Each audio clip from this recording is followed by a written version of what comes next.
is the November 2nd meeting of the Facilities Feasibility Subcommittee meeting.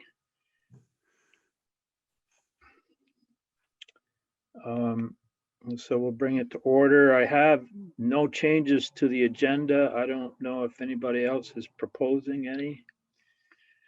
So we need to have a minute taker. I was hoping Josh would be here and I would nominate him.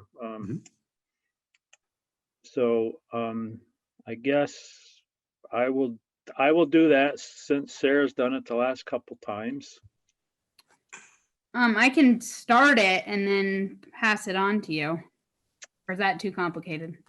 I'd do it if I wasn't going to leave during part of it, but yeah, no, I'll try to do something. okay. I'll take side notes too, Kevin, just in case.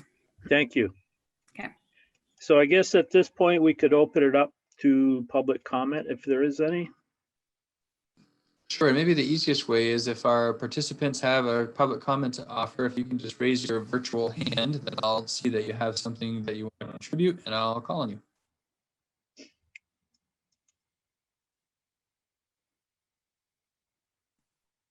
All right, we have Herb with his hand up, so let me get to Herb.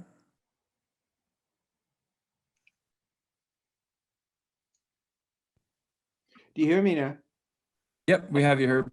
Okay, super. You know, I don't have a whole lot to offer. I think people understand where I'm coming from on this. I'm looking forward to hearing your discussion. That's a complicated topic. Thank you. Thank you.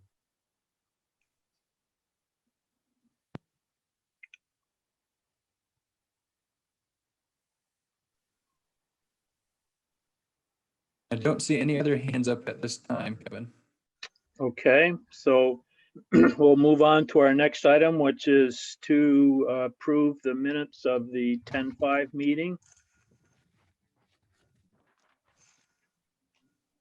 Thinking motion is in order. I'll make a I'll second it.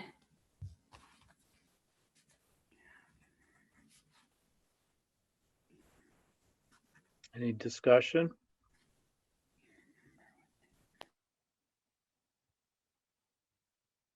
So if there's no discussion, all in favor, say aye, raise your hand, indicate in favor. Okay, any opposed? Any abstentions? Abstentions? Okay.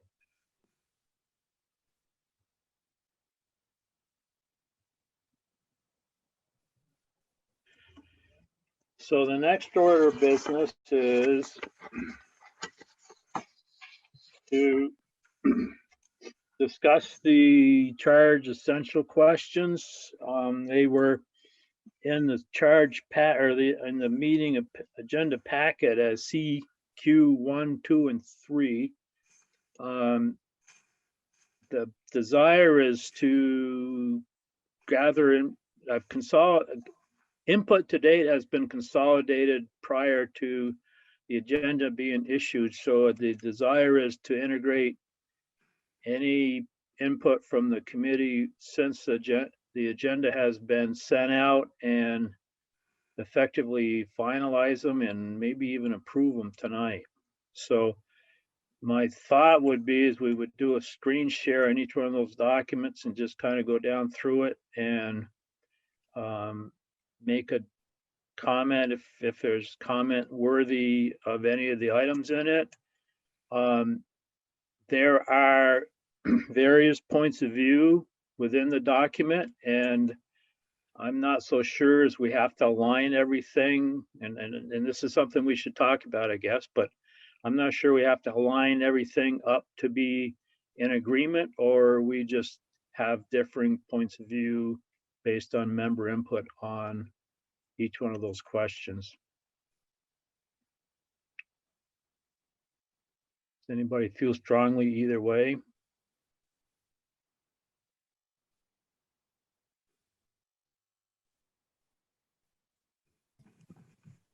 Does that mean we're in agreement? I think we with should that? just like put it all out there and It's just for advice, right? So, Yeah. Yeah. Okay. So I don't, Patrick, could we do a screen share? Or, The CQ1 document? yeah, that would be the start of it, I think.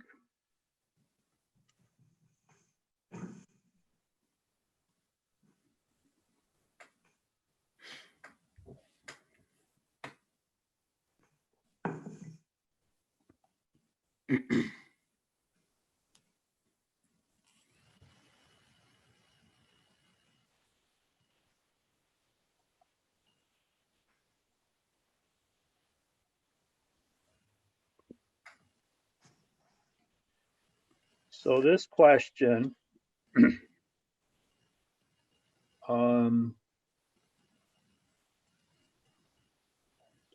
this question has to do with considering the impact to students in local towns with or without an elementary school in that town. And I'm trying to set myself up so I can modify things if the discussion merits it. So this document is melding, and there's some bullets under advantage, and then there's also some detail more specific to what the advantages for kids and towns are. So I think we just go down through each one. And the first I one, clarify. So the advantages are for if they're to keeping schools within a town. yes, I would say that. Okay, and then the other side of that is the advantage to not having the school in the Or- town. It would be a Right. disadvantage, or what did we use for a term? Okay, so I Kevin, had I'm gonna stop sharing for just a minute. It sounds like Kevin or Josh is in the waiting room. So I think I need to stop sharing to let him in, then I'll share again. Okay. The other term that we used is liability or right. disadvantage, so. When I did number 2, I really looked at it from the perspective of the town. And I guess advantages of not having the school versus disadvantages of not having the school. I don't know if I had my perspective correct. Welcome, Josh. We are just starting the discussion on the consolidated charge questions. The first one would be the one that is listed as consider the impact to students in towns with or without an elementary school. And we clarified advantages are to, with this question, advantages would be to have those schools and liabilities would be to not have those schools. Thank you and apologies for being late. Thanks for being here. Would you be willing to do minutes? Is it being recorded currently? It is. If I can get my hands on that recording, then I will be happy to do those meetings. Thank you. Share the recording with you either later tonight or tomorrow morning, Josh. Excellent. Thank you. So the first bullet underneath advantages for this question is closure has limited exposure, potential impact primarily affects families with elementary school age children, leaving the majority of the town residents unaffected. Well, I wrote an email to the group already expressing my view on some of these things. I won't waste everybody's time by repeating them. I just, stand on what I said. So I guess the thing is we are doing a live editing, so if there's any changes that anybody feels strongly about. And then rankings. The other thing we talked about, Josh, just before you came on is whether all these items have to align in a certain way, or if there can be differing points of view. So presently there's some differing points of view that could be considered conflicting. So do we want to align everything to present one point of view, or is it okay to have conflicting points of view? And I think the sense of everybody has been it's okay to have differing points of view within each one of these questions. Oh, absolutely. That shows that it's well thought out and different agendas were addressed. I think if they were we came out as a single voice, some may read into it that we didn't go as far into depth as we did. I think this committee has done a great job as really setting up points and counterpoints. So the short answer is yes. Okay. So lacking comment, the second bullet is consolidation of smaller schools in a district results in a larger classroom with improved homogenization for increased interaction and better aligned educational goals. Current classes sometimes have an imbalance of boys, girls, etc. Sarah. So I guess when I read that, I think that that's an advantage to not having town schools. And so I guess that's where I go back to my Okay. initial perspective. Like, to me, is the advantage to, this isn't like, so when I get to the part about advantages for kids, smaller schools have lower student teacher ratio, etc. That seems very pro having a town school if you live in a town that has small schools. And then, but if you're considering consolidation, I'm not sure that is gonna, that's not, and it consolidating goes against having town schools, right? Yeah. So the question is with or without an elementary school. So are you suggesting there's a more appropriate place for this? I just think there's different wording we should be using as far as that advantage sounds like an advantage to not having a small town school. Okay. So where would you propose Versus, to? I don't know. It's an impact to kids that would be positive from school closure. From the perspective of kids would be, I think, equity across the district and not in this larger classroom or improved homogenization. That sounds like it's a more aligned educational goal of consolidation versus a town school. These might be advantages for some towns. I don't think this helps four towns out of 5, right? So those are advantages for kids in a small town. I don't know that those are advantages for kids in all 5 towns. So should it move to maybe question 2 then? No, because No. question 2 is from the perspective of what a town loses from not having schools. I think we need to have different headings. I don't know if anybody has any ideas about how to offer that, but, Patrick, would you mind scrolling to the very top? So, because it says, consider the impacts to students in local towns with or without an elementary school in that town. And I looked at it like, what are the advantages? What's an advantage to kids of keeping the schools in the towns where they reside? I think we should actually take the top 2 bullets and move it out of there for the moment, and then talk about these are the advantages to kids that a bunch of this other list. Guys, feel free to object to me if you're hearing it, but I think if we started with that, because that's what it says, what are the advantages, and then but what are advantages to Right. kids if there were changes to the system, and then those would be considered advantages, I think. But those are not advantages to keeping your town school. Those are if your town school is no longer there. Okay. So I moved them to the end, and then once we go down through the advantages in this list, we can revisit those or wordsmith it or decide that they're not appropriate. Okay.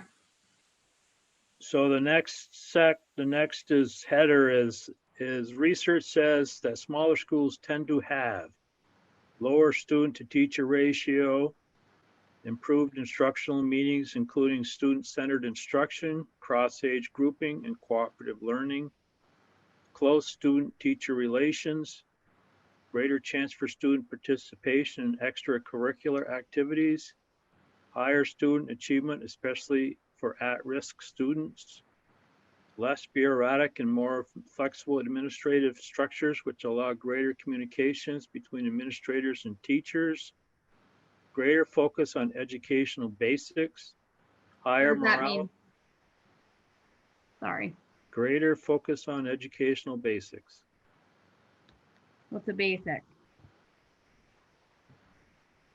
I'll just guess because I'm the one who did the research. I think it means reading, writing, and arithmetic. Okay, we should probably define that then if we're gonna put it in.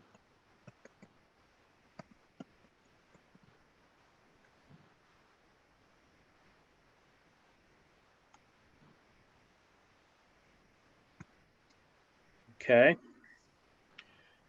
Higher morale among students and teachers and less teacher stress, more flexible and may more easily adopt new instructional methods of education performs, higher number of students taking academic courses, closer community connections.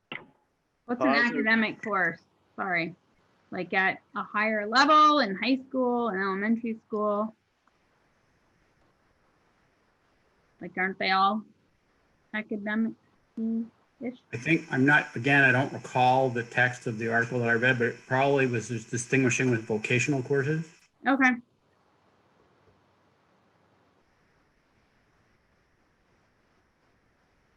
I'm not following that. I mean, is it advanced academic courses? Is it at the high school level? I don't know. Okay. Maybe we star that one and look it up.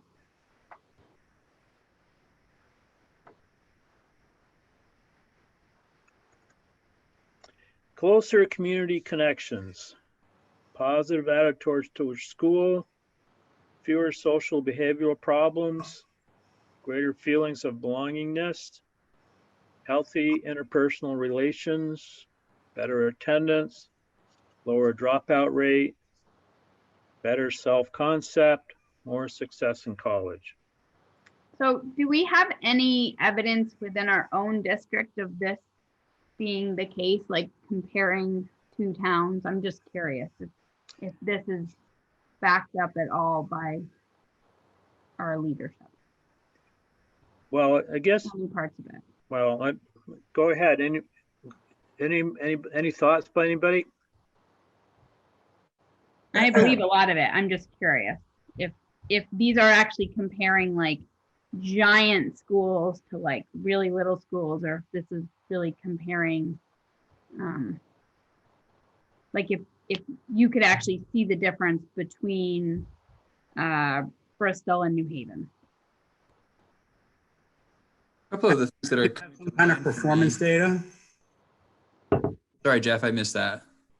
Don't you have some kind of performance data? I don't know if it would cover these things, but just generally speaking. Yeah, we do have, we have a lot of performance data, less from last year than years prior because we didn't take as many assessments last year with COVID and everything. Yeah, and frankly, our performance data is not great. I've reported non-compliance to our ENDS monitoring report, I think the last 2 years. or 2 years prior to this year. This year's ends monitoring report was more of a means monitoring report, but yeah, our student proficiencies, when we look at some of those nationally normed assessments, are in the 40 to 60% proficient range, less for some subgroups, more for other subgroups. But generally speaking, we're in that range. So yeah, we are not getting the kinds of outcomes for kids that we're capable of, or that I think we hold ourselves to. I also think it's worth noting, I feel like we talked, might have been on our last meeting. My meetings are blending together, and it might have even been a different group that we had this conversation in, but I think we found a lot of the research that I think this is citing to be more geared towards secondary education as opposed to primary education. And I think that came through in our conversation about, vocational that you mentioned, Jeff. That would obviously only be for secondary students. And I also think we talked about what does small mean? And nationally speaking, small is different than what we've come to know in Vermont as small. I don't think, no matter what we did, if we put all of our kids in the same building, I'm still not sure we're talking about a large school on a national scale. Nationally speaking, large, I think, is probably over 1,000 or maybe even 1,500 students at the secondary level. And at the elementary level, large is, over 600 or 700 students. And I don't think nothing we're talking about is going to produce that for us in any of the scenarios, relatively speaking. Can I add on to that? That was this group, Patrick, because in the original memos that I wrote that included these bullet points, it referenced both of those things about size of schools and. Can I add on to that?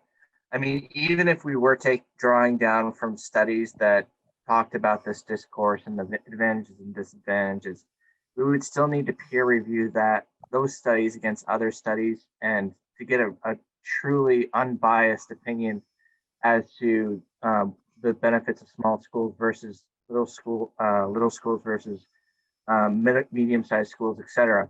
And it's almost worth more accurately comparing our school system versus an adjacent larger school system such as South Burlington. Maybe there's data that can talk to whether or not these key metrics are being met, or higher or lower. And I don't know if we're quite there with this group. So that's not to say that we should throw out these thoughts. I think this group brings a lot to the table, and I think the knowledge that we do have comes from the community and our own experiences within the education system and adjacent. So I think we trudge on with what we have and let it suss itself out. Okay. So if I also notice that some of these things pertain more to high school than grade schools, and it's there, it's fine. The ironic thing is, if you once you start talking about South Burlington or even CVU, CVU is closer, and the test scores are better. Burlington is looked at as a very highly regarded school. Interestingly enough, the student to teacher ratios are actually quite a bit higher than what we have in this district. And they're getting better performance with more dense classes. But so we had kind of starred the academic courses. Do we want to further define that, or do we just want to keep moving? Well, my opinion is if we can't define it, we should toss it out. But I don't know if we should necessarily be deleting things at this point.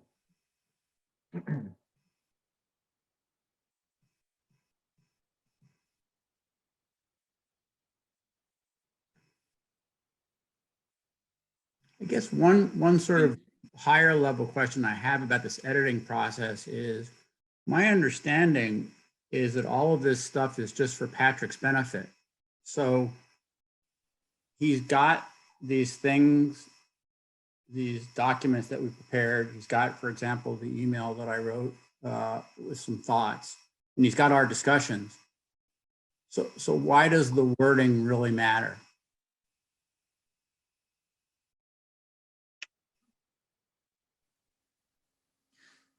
I think to some extent the wording matters. So as I envision this going forward, and who knows what would actually materialize, but at some point I have to make a recommendation to the board, and I own that. And that recommendation, I'm not sure there is a recommendation that everybody loves. I don't think that exists. So I'm in an unfortunate position in that regard. So for those people that disagree with whatever recommendation I might make, for them to come back into a document and say, but the research said X, Y, or Z, according to this document that's now a public document that came out of the facilities feasibility group, that's probably the greatest risk in leaving wording that this group isn't comfortable with. I see. Okay, that makes sense. And again, I don't know how likely it is that someone comes back and highlights that one bullet point that said something that supports their position against whatever recommendation I made, but that's where it could go. It's probably pretty likely. Somebody will dig it out. Yes. Jeff, you have all those cited in that original email though, that you sent, right? Yes. Okay. Yeah, so it's not lost for posterity. Right. So- I haven't gone in and like matched everything up and No, me either. linked it all and gone through it. So it's above here right now, but Yeah. we could do that if we wanted to Yes. clarify it. Yeah. So do we leave it alone then? Or not? I'm hearing, I think we should leave it alone, but I think a lot of it might be at the top, we need to clarify smaller, either high schools or that in some of these, if they're talking about secondary or primary education, that we should probably be more clear about that. And then, I'm assuming we're not having a giant dropout rate of elementary students, except for maybe this year, but but if you have if the high school shows that all the kids that do drop out came from the largest of our 5 towns, well, I guess that would be kind of interesting data that we would be able to back up. But if it's not based on their original starting school, then it probably isn't useful data.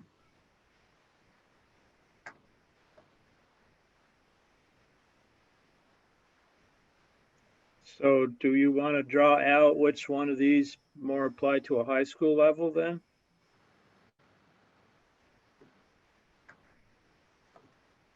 Well, I mean, if you currently might have lower student to teacher ratio, but I have a kid who's in a pretty high, if there weren't a few kids in doing virtual elementary school, it'd be over 25 kids in her elementary school classroom. So I'm not sure that all of this is always true in our case. I don't know. Like, do we have, I think we've been trying as a district to have a lower student to, or a common or more centralized student to teacher ratio among the elementary school kids. So if we're saying we have a lower student teacher ratio at 4 schools and not 1 school, that seems really inequitable. So I'm assuming we shouldn't have that as an advantage. If we're talking about elementary school. If you actually, while you've been talking, I just tried that on for size, and it is a higher if you just look at homeroom teachers, actual homeroom classes, and you don't take into account all professional staff, there is a higher teacher student ratio at Beaman than at Bristol. Okay. So we're saying that, so that's sort of the opposite at this point. And last year it was different. So it's hard to, I think there's been an effort to centralize it. Yeah, that's sort of in line with the ends policy, which has an objective in it now that geography, among other things, aren't a predetermining factor. Therefore, if you like the fact that you went to Lincoln or Beaman or Robinson or wherever shouldn't be a determining factor in what your outcomes are. and class size has a role in that. And so we try to keep class size within a pretty narrow range.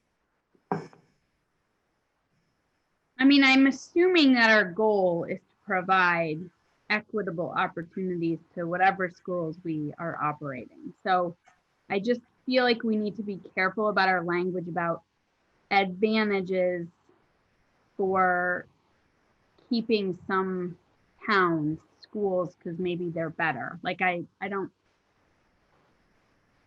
Yeah. I don't know. I think that's a valid point. Like when we talk about what's an advantage, one could see the opposite of that as a disadvantage. And I think if you asked a classroom teacher at Bristol if they have less of a close connection to students than a classroom teacher at Beeman, they would probably say no, that they feel like their relationship is as close even though their school's bigger. Right. So some of these are, I mean, I think these are common understandings or misunderstandings. I think it depends on your perspective, but I do think this is the conventional wisdom about what small schools do. I don't disagree with that. And I think, I do think, I'm trying to remember, I think there were 3 research articles, Jeff, that this is trying to summarize. I think it was Spoke a to dozen. specific. I felt like when I was reading them that each had a secondary perspective, and I don't remember in elementary. So I think that's right. I think that's right. So for me, as I read these, I'm thinking each bullet is in reference to secondary ed, because I think that's the research that this is saying. So in some ways it might almost go better on the third question where it's really about keeping your own high school, and it's small, but here's what we get from it. La la la. Like, I don't know.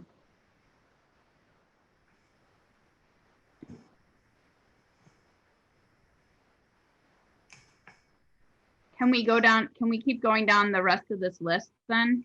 We can do that. Okay, and then rethink it. Maybe we'll circle back as we kind of hit maybe some other questions too. Generally, small schools lead to greater cognitive and effective development among students, especially among disadvantaged students. Like economically disadvantaged? Yes, I think that's correct. Okay. Should we add that then? And is this small, is this from the perspective of elementary ed as well? So I think as I was thinking about Patrick's question more now, I think the articles that I read were talking about education generally across, because some of the articles referred to kindergarten through 12. Speaking generally about education. And in some specific places, they referred to high school. There were no specific places where they were referring, I shouldn't say no. I don't remember right now, specific places where they referred to elementary school. But I think they were talking about education generally, except when they specifically said high school. So if they said high school, typically that should show up in here. Well, I don't know. It's a while ago since I wrote it, so I don't recall. And I would guess my clarification on this is our goal about talking about a small school or a town school?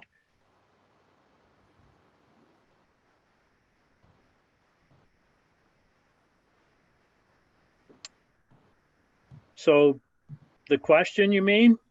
Yeah, like all these seem to point at small schools, but I think the question is really about the advantage of a town school. So is the defense, the defense is the wrong phrase, but about keeping your town school because it's small, here's what it has to offer, then I think we should clarify that's a positive for kids if they're in a small town school.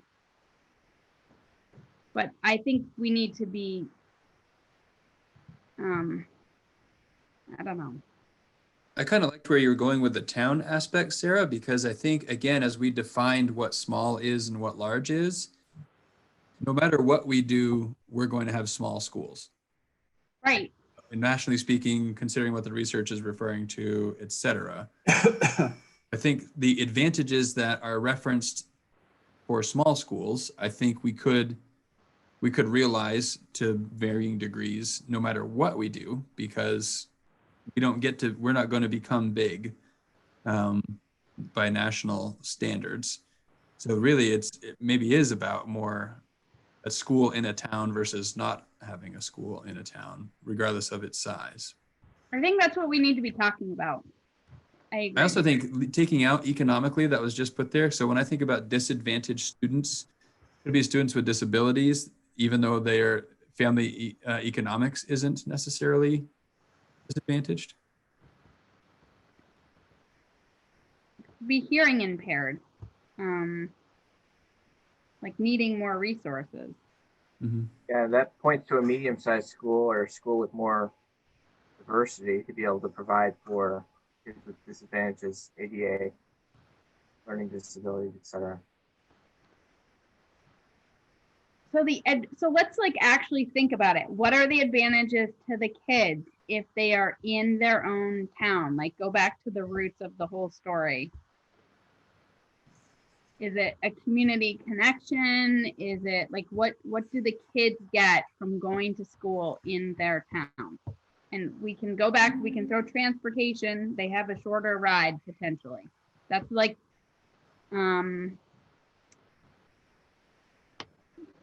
I mean, I guess there's a history, right? Or a potential culture.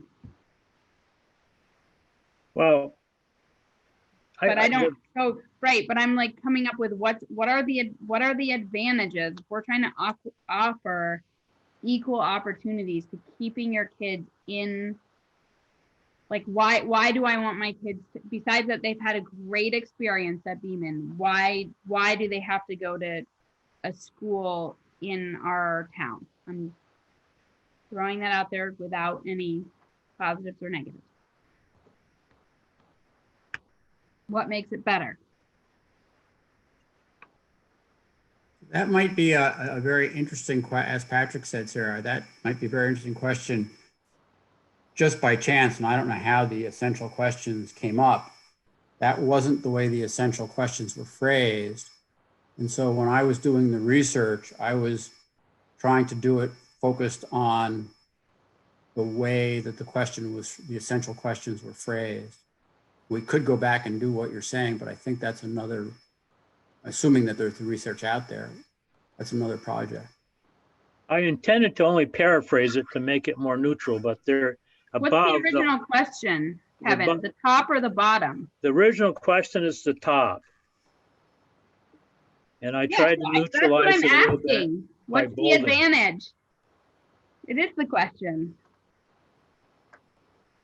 So yeah, the charge question is, what are the advantages to kids and what are the advantages to a town of keeping all elementary schools in the towns where the kids reside?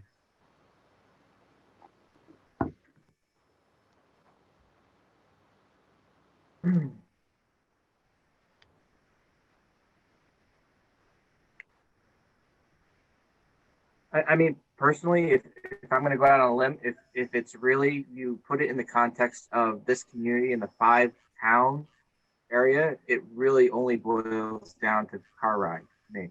Because at the end of the day, this is, the school building will still be there. It's really, we're providing services in a different facility potentially. So that's as far.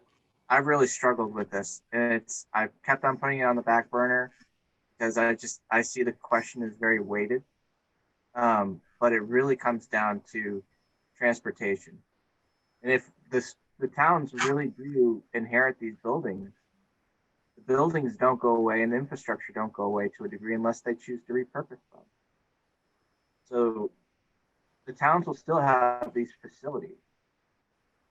It's just that where their kids are going to be educated and how we're providing for that, which to me starts running to a different question. What are the advantages of being in a consolidated school system, which is not represented in any of these questions? Yeah, that's where I guess I was going with my perspective back at the very beginning. Like, and I'm not opposed to keeping town schools. So I don't want to have that out there. I just want to make sure we're answering the right questions. And the disadvantages, I think, of keeping your town school are that you might not have, like the things that that were listed at the beginning. Those are advantages of consolidation. Yeah, to me, the notion of a town school has been a real stumbling block to this entire process, because we're not providing less service, we're providing more service potentially. And we are part of the 5-town area, which is, it's still part of this community. Yes, it's a little bit longer of a drive, but people have been going to Bristol to get their pizza since as long as I have lived here in the 5-town area. We go to 4th of July celebrations at Mount Abe. A lot of people go to New Haven to jump in the river.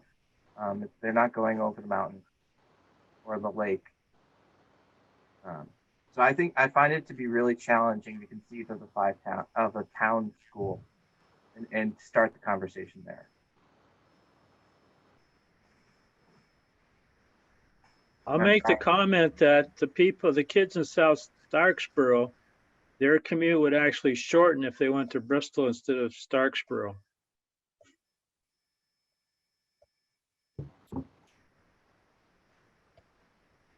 And I know that the committee has been charged with responding to these basic questions, but I think it should be an abbreviated process personally. But I think we're doing a great job. We should just fill this out and respond to the question and move on, personally. I think we have to come back to this question because I don't think we answered it. Okay. But I don't want to come back to it now because I have to go in 10 minutes. And I'll be back. So do we want to, so I'm hearing that we want to go to maybe the second one? Sure.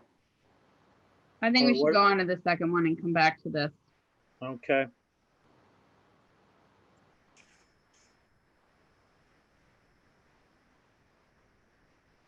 So yesterday I was really behind in my timing. So I apologize to Kevin and I will apologize to all of you, but I did actually do quite a bit of research and write more of a prose response to this. So I might have some things like we could add to our bulleted list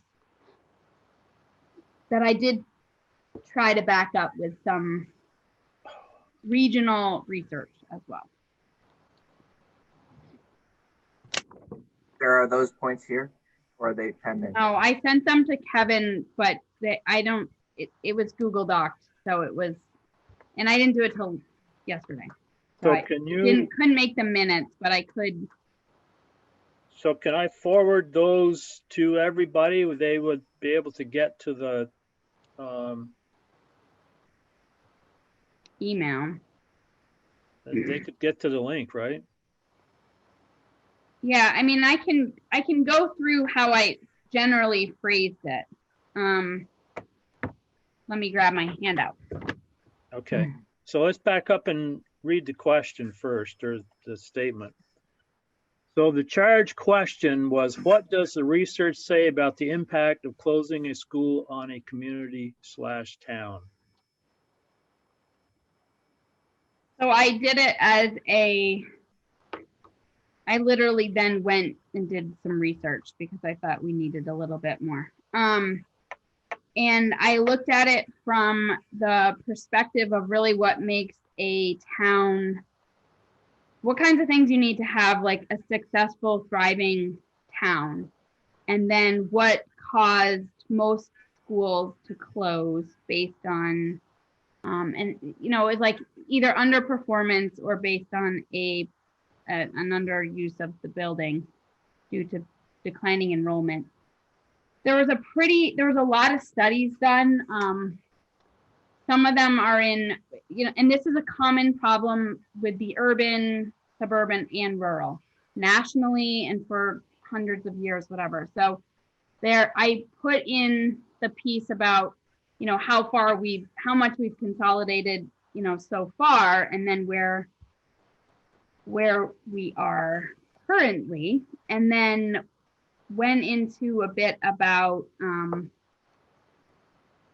financial and then community.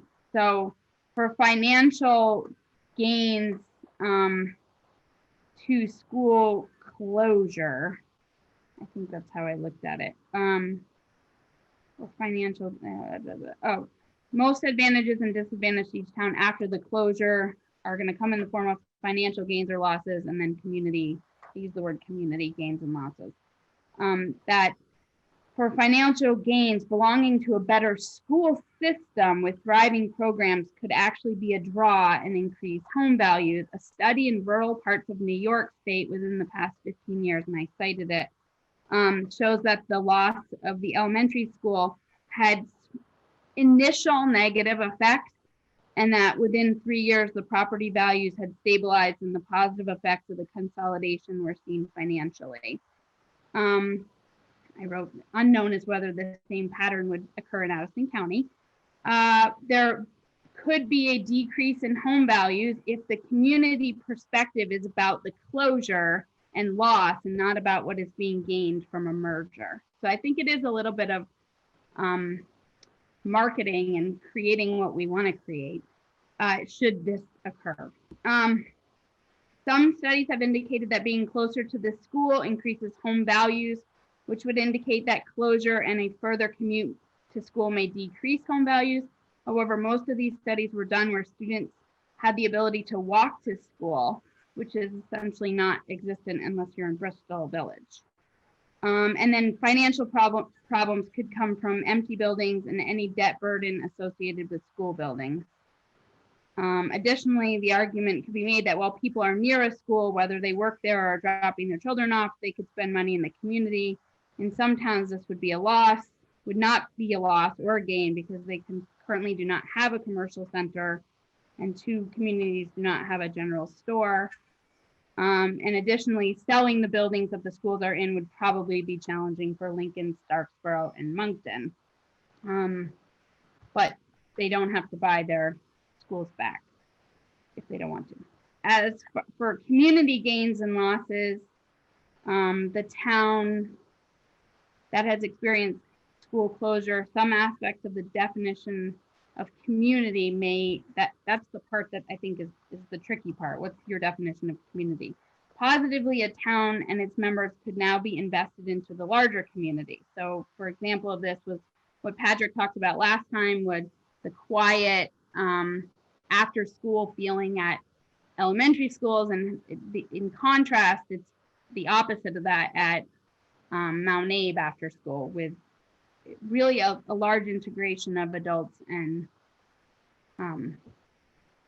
students. And that once you're at Mount Abe, you have an increased identity, not just at from where your town is, but now you're part of something potentially bigger or just different. And then if you're at the heart of if the school is the heart of the community, we had talked about as a disadvantage, or that's a disadvantage. And then a disadvantage is the loss of infrastructure for emergency shelters that we talked about, a shift in bus routes. And then I don't think volunteers would shift that much. I think most people who are volunteering with kids don't do it just because they're the kids in their town, I'm assuming, but maybe I'm wrong. And then what are the vibrant aspects of our towns that we need to kind of increase to make the sense of town community not be centered around schools? So that's kind of what I put in my piece. Jared, can I respond to those things? Yeah, so please. I'd actually refer to a marketing effort, and I think that is the terminology is slightly different. We need to, if we're going to turn this corner and really establish a magnet school or something of the similar, we need to bring on an education consultant, someone who has done this before with other school districts and is able to help the visioning process. It's not simply just putting together commercial. There's real value added to that. And it's worth saying in this venue because for everyone who's listening, there is a lot of positivity that can come out of these processes. Secondly, and I had said this earlier about the buildings still being there. Well, they may become privatized and developed. Moncton, for instance, sits right on Cedar Lake, and the property could have some good value to it. Or if it's restored, it could become some kind of other community facility like a senior housing, which is in really high demand in the area, or low income housing, which is also in demand. And that helps support people not developing green fields and tearing down woods. So there's a lot of positivity that can come from this process.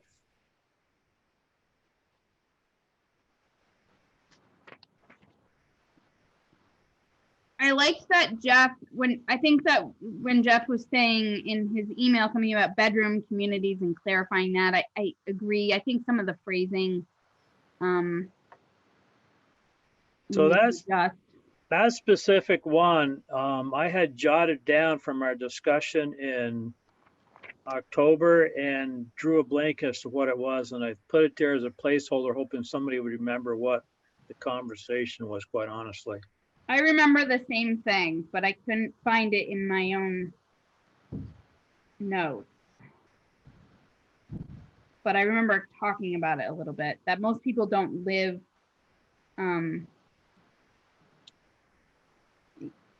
most people don't work in their own towns, and so it's not, and I guess the schools are an employer. I think we had talked about that. So where do we go with this? Do we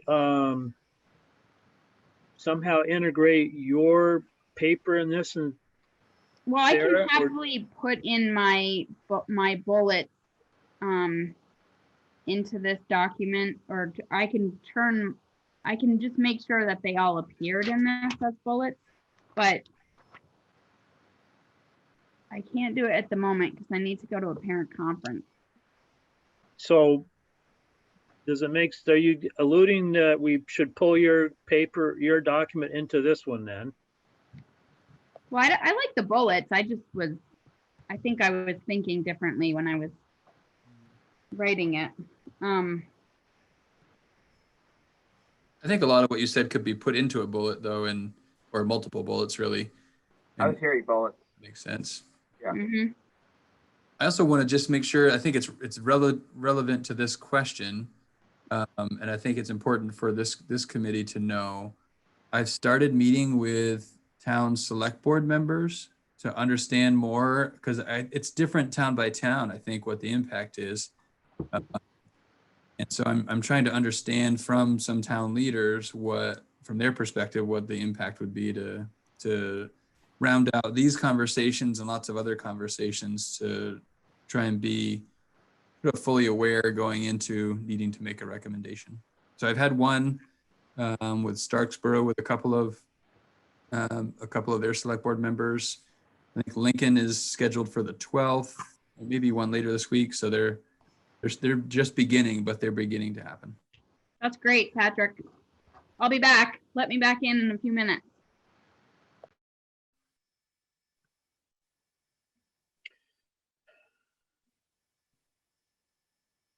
So, so we can run down through what are the bullets now, and then when Sarah gets back, we can add her bullets maybe. So underneath some advantages was all 5 towns are economically stable enough to continue with or without a local school. Bedroom communities, I think we said something, and maybe we can embellish on this a little bit about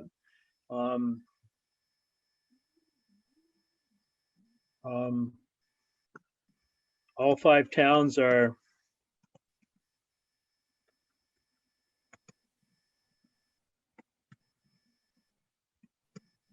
bedroom communities with people traveling out for work. Does that make sense, or how we want to say it? I guess I would say, I guess I have a question about both of those things. Do we have data to support those two assertions? We have data showing that all 5 towns are economically stable enough to continue without a local school? All you gotta do is look around. But as far as people working outside of the town, I looked at each one of the town plans today, and it's kind of hard to get correlated data. But as far as people working in the 5 towns, there's about 5,000 people that hold jobs that, and these are jobs that Bureau Labor, Vermont Labor keeps track of. So if you've got a job that you're not of the size that you're not submitting labor statistics to, are not counted. So, but there's about 5,000. Of those 5,000, as near as I can figure out, about 3,500 of them, people are driving outside of their communities to go to work. So the assertion that the school is, or the community vitality is dependent on the economics of the town or the school, are negated by the fact of, by the number of individuals that drive out of town to go to work on a daily basis. Agreed. Agreed. People are driving outside our community to go to work and come in their jobs here. So the impact is spread around. But regardless of if we close a specific school or not, the, sounds like the staffing levels may change regardless to meet goals. Can you say it again, Josh? Whether or not we close a specific facility or all the facilities or none of the facilities probably doesn't impact the fact that there'll likely be a overhead cost change, management. So if it's dependent on the jobs at the schools, this conversation of whether or not we keep a particular facility open does not matter. Yeah, I think Sorry, Josh, I still didn't follow that reasoning. I think I did, and maybe I can put a spin on it. So I think what you were saying, Josh, is unless the conclusion is that taxes go way up and we keep all the staffing going forward, that any scenario to save the money that we expect to have to save one way or another means staffing implications. So it almost doesn't matter about how many schools we operate, that there are going to be jobs impacted. That's what I thought. Is that what you meant? Trying to say it in a nice way. Okay. I know it's sensitive and it's a huge part of our community. Yep. So in other words, for example, if a school closes in Starksboro, but the same number of teachers would be employed at another elementary school, whether there's a school in Starksboro or another elementary school. Right. And the reality is, so no matter what, the driving savings comes from people, not so much operating facilities. And it's also true that the less money we put into operating facilities, the more money we have to put into employing people. So I think those are both true statements. I think that's, again, this is unless we're talking about raising however much taxes we need to raise in order to support the same level of staffing. So I think that's I think getting at Josh's point. But Jeff, what I heard you say is if you closed Starksboro and moved those students to Moncton, all the teachers from Starksboro would go to Moncton, but I'm not convinced that would necessarily be the case. Is that what I heard you say? No, not that all the teachers would go, but the same number of teachers would go to Moncton to educate the Starksboro cohort of students as if they stayed in Starksboro. So there was, I think Patrick said there would still be layoffs. The layoffs would roughly be the same, whether you do the consolidated scenario or retaining individual elementary school scenario. Right. So another way to put it is you can do 25% and just take out Starksboro, or you can do 25% and reduce all by 25%. And whether or not that's feasible is another conversation. But that's 25% of the education or educators no longer being part of the school system. And for what it's worth, we also have a district-wide seniority list.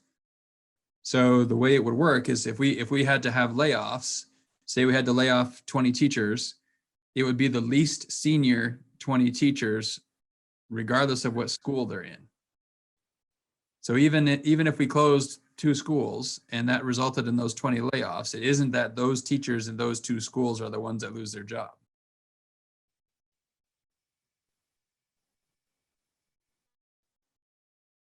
And this all actually links back to the question that we're working on now about the economic stability of the town. And so the premise is that the teachers who live in Starksboro would stay in Starksboro, whether they teach in Starksboro or teach in Moncton. Right. So closing Starksboro, it's possible that Starksboro could close and every teacher at Starksboro keeps a job. Right. Based on seniority. Correct.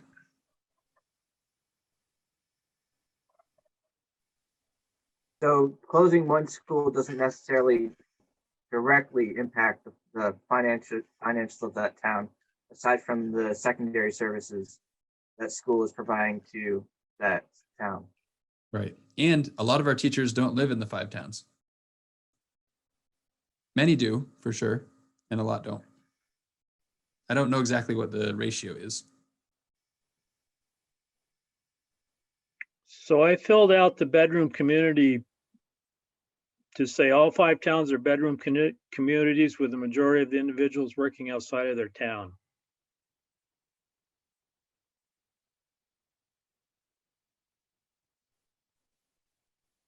So then the next question, the next bullet is, even though frequently referred to as the glue that holds the town together, school closure has limited exposure.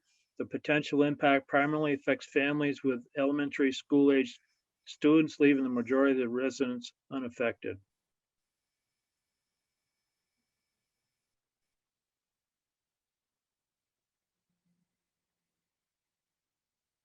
As I said in my email, that's not what the research that I read said, but if that's what the committee feels is correct, then that's what the committee feels.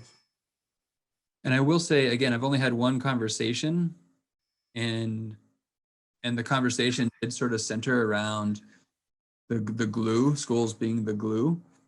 And important to note, I think it's fair to state that the select board members are parents of children, although one the children are not yet of school age, they're younger than school age, and the other had students at the secondary level. So they spoke to, because that's part of what I'm trying to gauge, like is unpacking this idea of the school being the glue and how many people does it impact. So I'm continuing to dive a little deeper into that with some of the town leaders in each town.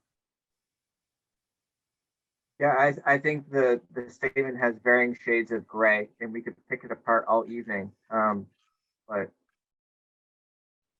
I don't think we're going to get much more traction than what we have right now. So the point being, there are some people that are heavily vested, but there's also some or a lot of people in town that are not, for whatever reason.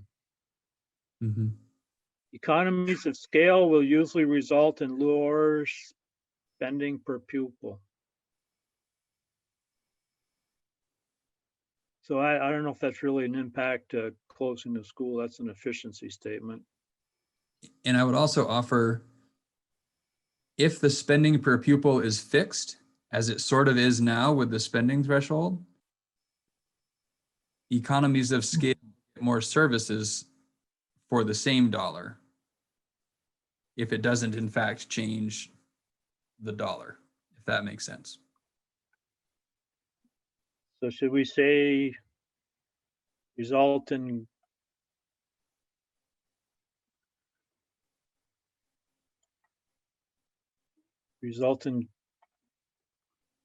greater services. greater services? I guess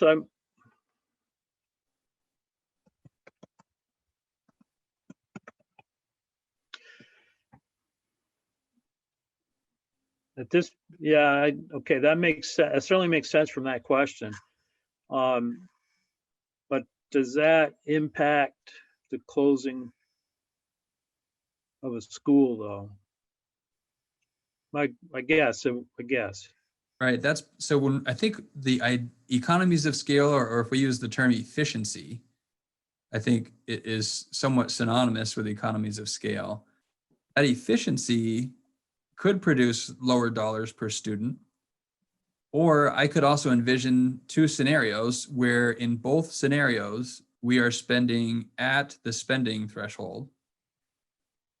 And those two different scenarios, the way in which we spend the dollars at that spending level, have different impacts on what we're providing to our students. So it doesn't necessarily mean less dollars. It could be the same dollars.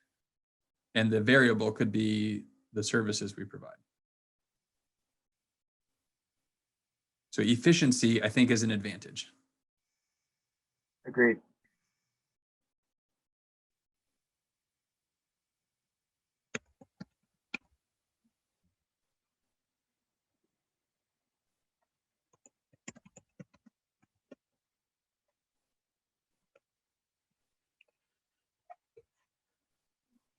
Larger schools may offer more specialized teachers and better facilities. Therefore, consolidation should improve performance on standardized tests. However, there appears to be a negative relationship between size and academic achievement. All else equal, small schools have advantages for achievement.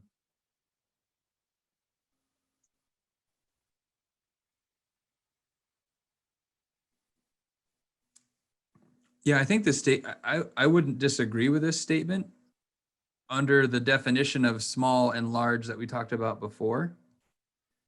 So if we're thinking secondary, a 1,000 student high school or a 1,500 student high school versus a 3,000 student high school,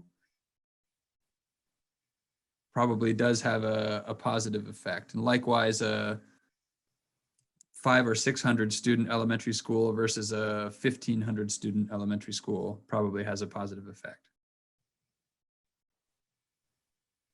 I think it's mitigated when we're talking about the difference between micro and small versus between small and large.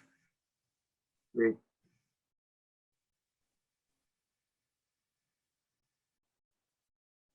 So as far as liabilities are concerned, we have town vote required to close an elementary school. The mindset of loss of control in a situation where there is really limited to no local control considering state and federal requirements. Closed school results in an empty building that may or may not lend itself to rehab. Depending on the reuse, this could be an advantage. Many reports with many conclusions from many different school settings, rural, urban, city, inner city, state can make up your own reality. Our entire district as one is considered small within the realm of many of these studies advocating small schools. The presence of the local school often serves as a central focus, also referred to as the glue of small rural communities. The rural school in the center of the community and all its components together form an open social system of people, things, and ideas that contribute to the quality of life, connectiveness, development of identity and culture, ideology and politics, activism and civic engagement. Quality of life also includes knowing community residents, helpful neighbors, security, safety, and closeness of nature and the land. I would say that statement holds a lot of similarities to the conversation I had with the folks in Starksboro. So that's resonating with me given that conversation. And I suspect to hear many things along those lines as I talk with town leaders in each of the towns. And Kevin, I'm going to stop sharing briefly just to check and see if Sarah's there. And can you guys see I can't see the participants right now. If you can see if she's there, I can scoot over and let her in. I don't see her name on the attendees list. No, okay. Katrina, if you don't mind just keeping an eye for her and let me know. You probably don't have permission to let her in, but you can see that she's there, right? Yep, I can tell you. So just let me know and I'll stop sharing and go let her in. Okay. So the next one is no matter which type of social analysis is performed, school district mergers or consolidations damage rural communities.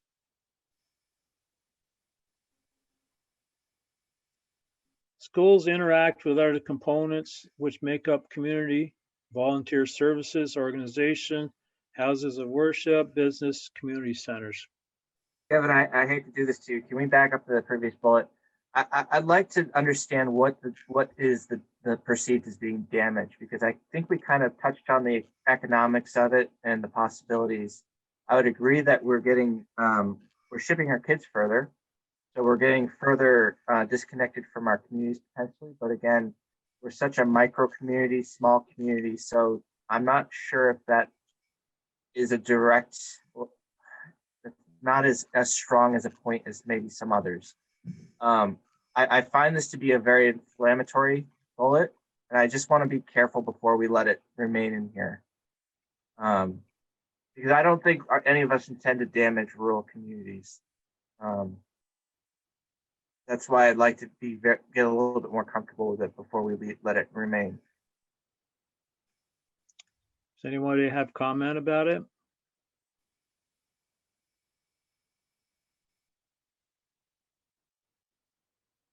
And I think we've covered some of the challenges that it presents in other bullets. I would say that this bullet potentially needs to come out unless we can define damage.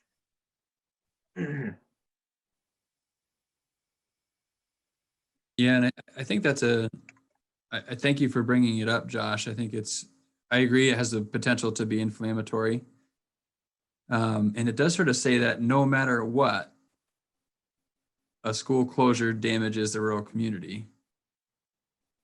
And I would say that may or may not be true, and it may disadvantage the community in one way. It could advantage it in a different way. I think we've sort of, as you said, we've highlighted some of the ways it could go, depending on the town and what happens with the building and all those other factors. So I think it's hard to be absolute, I guess.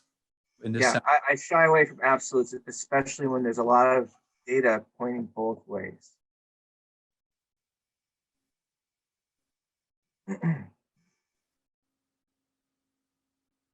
So let's wait until Sarah gets back and then we can weigh as to whether what we do with this question. Is that fair? Yes. So schools interact with other components which make up the community, volunteer service organizations, houses of worship, businesses, and community centers. Sure. Rural schools provide a major source of employment in the rural community. When jobs leave a community, suffers directly from fewer jobs and indirectly from less income spent in the community. Additionally, parents of students attending the consolidated schools spend money in the host community and spend less in the vacated community.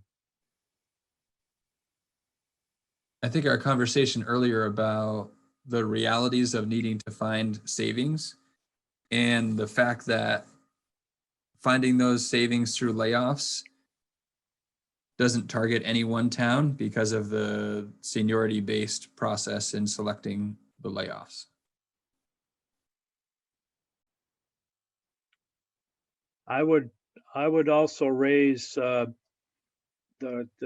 connotation as a major source of employment in the community. From what I can ascertain, it's somewhere around 5%, maybe even less, of the jobs in the community that are part of the school system.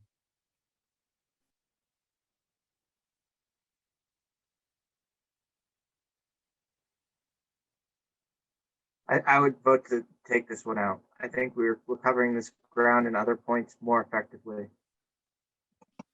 Kevin, you said there are about 5,000 people.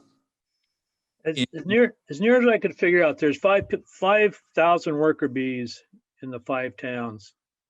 So at our 325-ish employees, that's where that 5%-ish is coming out. Yeah. Maybe 6 or 7. Yeah. less than 10. Yep. And then of that 10, you would only impact a percentage of that 10% as well. Right. Moncton and Starksboro do not have general stores, so their longer will be a focal meeting point. So Starksboro has a South Starksboro General Store, so which is not in the village of Starksboro. So that's partially true. And Moncton has a brand new community center, town center library that they're constructing. So I would also say that that's partially untrue.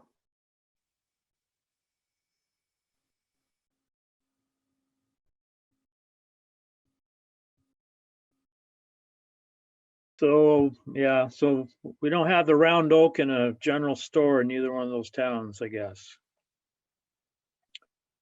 Lincoln, Starksboro, Moncton, inability to sell, lease, or repurpose school building. And then the next bullet is Lincoln debt on school.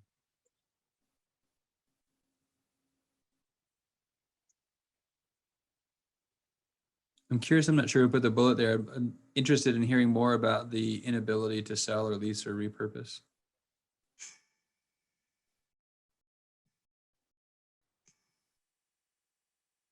I'm not sure. I may have put the bullet there.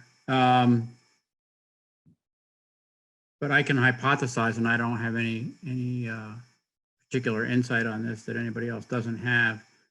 But that the physical plant of those buildings probably is more than 100% of the entire commercial space in those towns now, maybe 200% more. In Lincoln, it's probably 300% more. So that's a lot of empty commercial space to come on the market in an area that you don't think of as a magnet for commercial activity. I mean, Josh. So, when I was working in Maine, I did a number of school repurposes. You can look it up. Nathan Clifford in Portland, Maine, was an old brick story, 3-story schoolhouse, got converted into condos, some of them at market rate. So not all conversions have to be to commercial. Some of them can be to housing. They can be to senior housing. If the town chose, it could reserve a portion of that redevelopment to be for town services. So for instance, Moncton could choose to redevelop the body of the building and reserve the gymnasium for town services at their disposal. So there's a number of ways to overcome that challenge. But I guess in support of that, probably none of these towns really have the wherewithal to make them into town property. So they'll end up probably on the market and for redevelopment of some sort, whether it's commercial or housing or whatever. And that's going to be a challenging path, not an impossible path, but it'll be a challenging one. To your point, with all these buildings coming in at once, that could be even more of a challenge if you're trying to convert all of the buildings at once. And I would say, adding to the challenge, the articles of agreement state that, I'm pretty sure I'd have to look at this, but I'm pretty sure the town has to own it for 5 years before it could sell it. But if they refuse their first right of refusal, then the district would probably liquidate it. The district would have the option at least if the town chose not to purchase it for $1. Yes. Folks, I've got to go, but I'm going to call back in on the phone so I can listen into the conversation, though I probably won't be able to participate. Okay, what's the number, Jeff? Just so we can keep an eye on it. Just the last 4 digits. 8226. Okay. So Katrina, if you can keep an eye out for Jeff's number as well and let me know. Okay, thank you, Jeff. Thanks, everybody, for a constructive evening.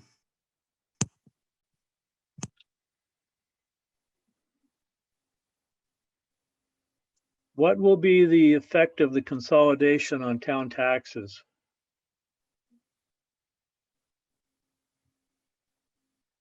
Yeah, it's a great question. We're starting to work up those numbers. I don't have them in front of me right now.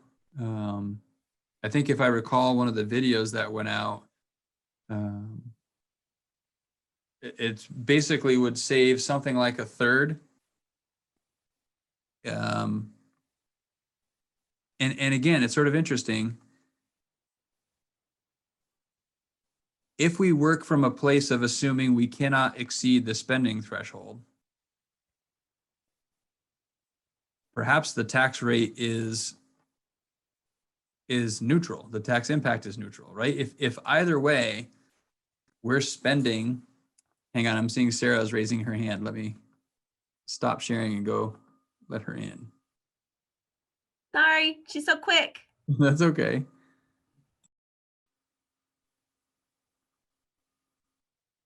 All right, I think we should have her back now.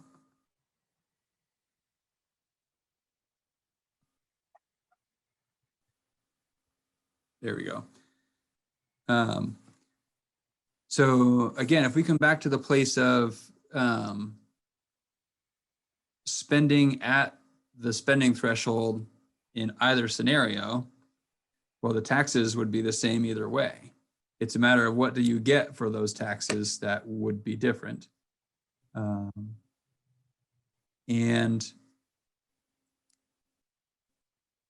yeah, I'm trying to think of how to quantify this, Floyd. I don't know if thoughts are coming to mind for you. So we're starting to put some numbers together on one end, we're looking at, possibly in the neighborhood of $3 million of annual savings at the greatest extent of consolidation, which is, as we're projecting the need to save $6.5 million over the next 5 years, that seems like it could help us, meet or even exceed the target savings that we're looking for. And then the question is, with those savings, is the primary goal to get the taxes as low as possible? Or is the primary goal to provide the kind of services, the best services we can for a rate the taxpayers will support, which is in policy what the charge is? So what the actual effect of the consolidation is depends on what we're driving at. So should we make a statement here that it would be neutral or maybe or possibly positive? I think that's fair. Neutral to positive. I think it can be misleading. So there's obviously a context to that. If you say that the tax impact is neutral to school closure, people would say, well, why are we doing that? And that would be a very valid question to be asking. Okay.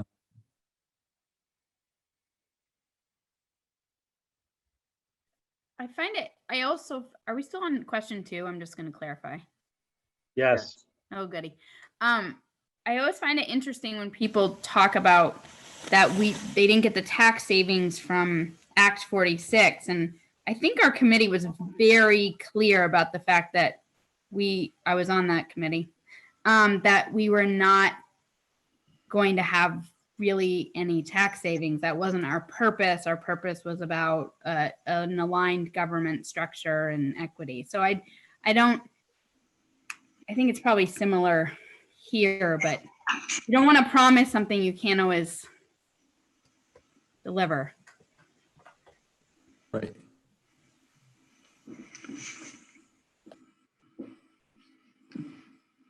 And I think, again, I think it's related to the tax rates, but it's a little, I'm getting a message that Jeff is back on. So let me stop sharing for a second and get to Jeff.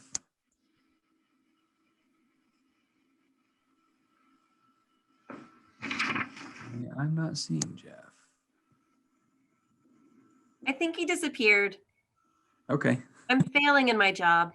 That's all right. Let me know if he reappears. Okay. What was I going to say? Oh, right. So at a really high level for me, when I think about this, there absolutely are savings with consolidation. And then what we do with those savings, we have some choice over. The reality is, if costs are fixed, operating more buildings with fewer people in them means we're putting more of those dollars into keeping buildings open and less of those fixed dollars into the people and the supports that we're providing students. That I don't think that needs deep analysis. I think that that's a pretty strong common sense argument. If we're plowing schools and heating schools and paying for the electricity and cleaning those buildings and fixing the roof when it has an issue, et cetera, the more buildings we're doing that for, the more dollars that are going to that and the fewer dollars that are able to go to people. And I think that's really the story here that we're working with. And the idea is, so part of what we think we need to avoid, but I think we're planning to ask the question of the community, but what we think we need to avoid is a scenario where we keep the staffing exactly what it is now and just let the taxes rise as much as they need to. So yeah, the tax rate question is an interesting one because it can go a lot of different directions depending on what we're targeting. Can I jump in, Patrick? Sure. One of the thoughts that we have to hold onto as we go through this is the tax rate is driven by the equalized pupil number divided by the yield. So even if we flatten our spending, don't increase it a nickel, but our student count goes down, our per pupil spending goes up, which then drives our tax rate. So it's kind of a difficult number to just put your arm around and be accurate with a projection 5-7 years out. But the important thing to remember is what's going to drive this more than anything else is the decreasing number of students. So anything we can do to get the per pupil cost down is what's going to be impactful on taxes.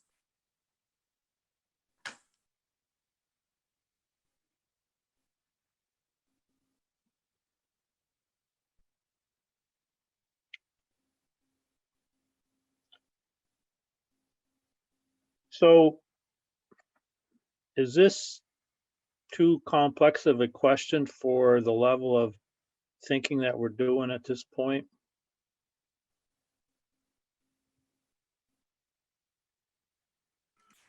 I don't think it's too complex. I think it's fraught with peril in that if there's an expectation that taxes will go down, really it's going to be a reflection of slowing the growth of tax rates far more than reducing a tax rate. I think that everybody expects that there'll be a inflation number that's relative and acceptable. It's when you're pushing 6, 7, 8% increases in your tax rates per year that is the greatest concern. And I guess it's easier to talk about the impact on the tax rate if we don't consolidate and don't reduce personnel. Right. We have some clarity on that. And from there, it gets complicated because there are many, many decisions that need to be made that will have an impact on where the tax rate ends up.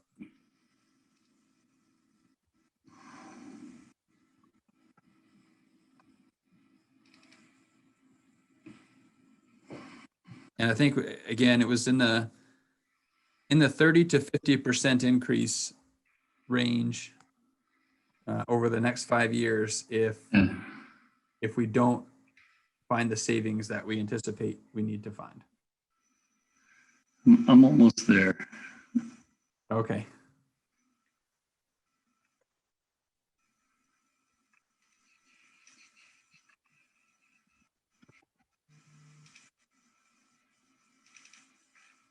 And again, that 30 to 50% is based on the roughly 1/3 of Vermonters who pay pay taxes based on their property value and not based on income. But I think it's fair to say that a substantial increase in property taxes for those who do pay that, has an impact increasing taxes for those that do pay based on income sensitivity, and likely has a trickle down effect in terms of if I'm a renter, for example, and the house I live in or the apartment I live in the building that is owned by somebody and their taxes went way up, chances are the owner of the building is not going to eat that tax increase. They're going to have to pass that on to their tenants who are renting. So there's a secondary effect and perhaps a tertiary effect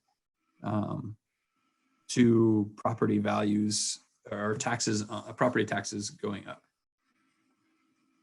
Projecting out at about 60% on the tax rate increase in fiscal year 30, which equates to about an 88% increase in the tax dollar amount because of the penalty issue on top of it.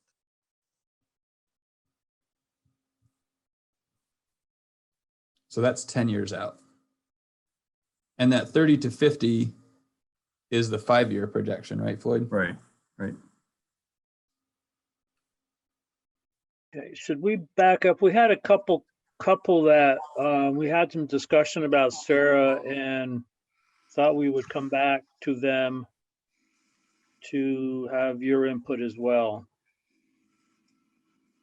One bullet was, no matter what type of social analysis is performed, school district mergers or consolidations damage rural communities. What's the source of that?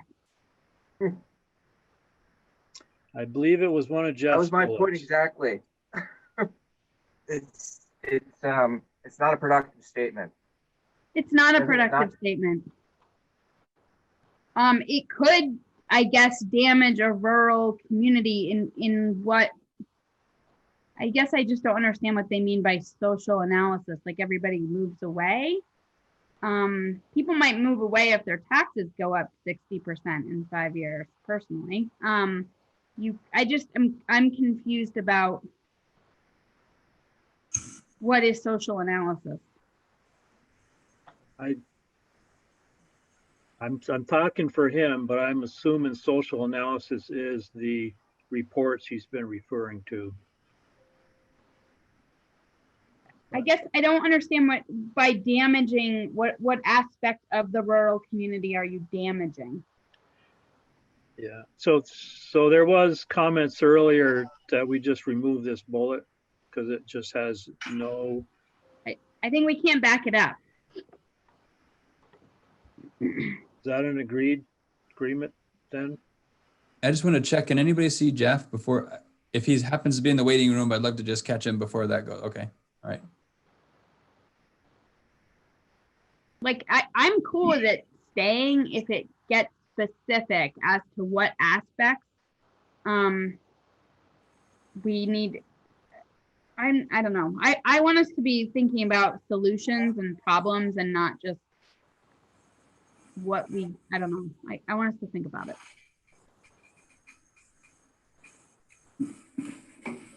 So does to go or stay? I don't think it's a useful comment. If we get a specific about it, then I think with some legitimate sources, then I'm Okay. comfortable. The other one that we struggle a little bit with is the bullet. Rural schools provide a major source of employment in the rural community. When jobs leave a community, suffers directly from fewer jobs and indirectly from less income spent in the community.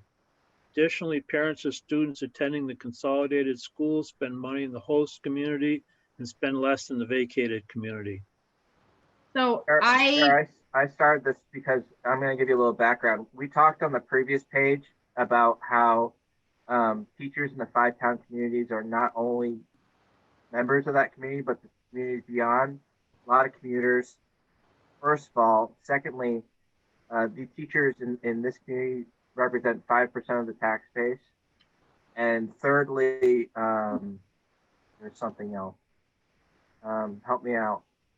Was it the seniority and? Right. The seniority says that no single township would be hit alone because of seniority rules, even if that town school was closed. So, for instance, if Starksboro was closed, the elementary school of Starksboro, then the layoffs would be potentially the lesser senior teaching staff. So it wouldn't be focused on Starksboro Village. Right. So even if every teacher in Starksboro lived in the town of Starksboro, it wouldn't be as though the town of Starksboro lost all of those jobs, because those many, perhaps even all of those teachers would still have a job, but in a different school and likely still reside in Starksboro.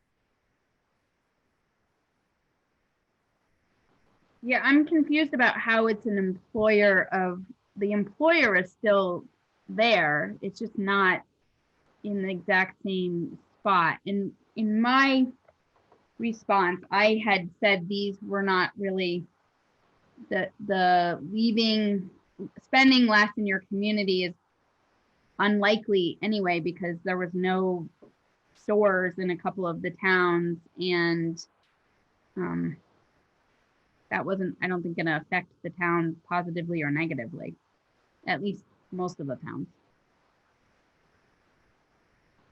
I think we captured the economics and under other bullets sufficiently. This only confuses the conversation. So I voted to get rid of it. I vote, I agree.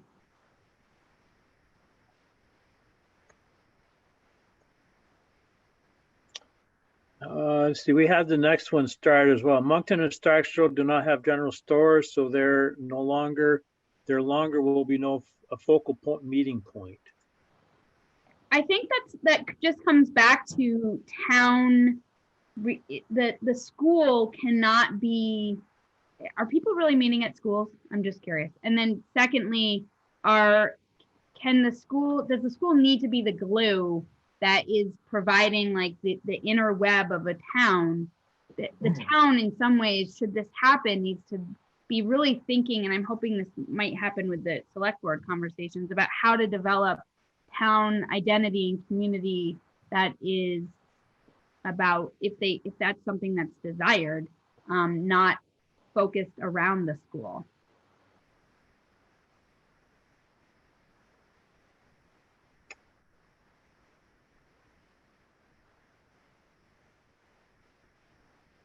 Because they all have a library, right?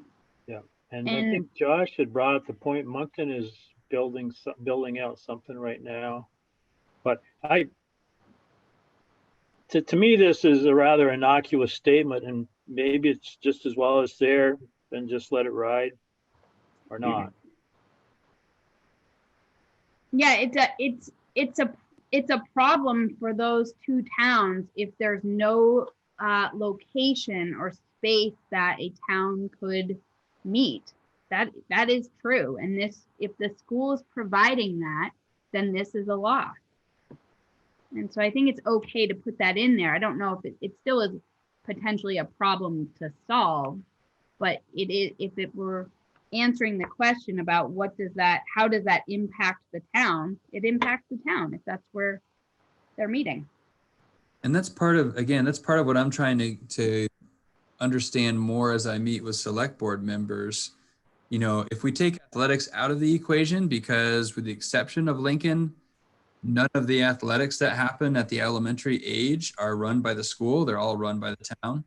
So if you take athletics out, I want to understand how the schools are the meeting places, and how do they act as that glue outside of athletics, because that effectively has nothing to do with the school system. Right. It sometimes take place at the school building, if in particular in the wintertime, using the gym space. And interestingly enough, some of the towns are already combining those activities because they don't have enough in their respective towns. Right. And now I will say, I did learn at Starksboro, outside of the school, they don't have a meeting place that everyone in the town could gather, say for a town meeting.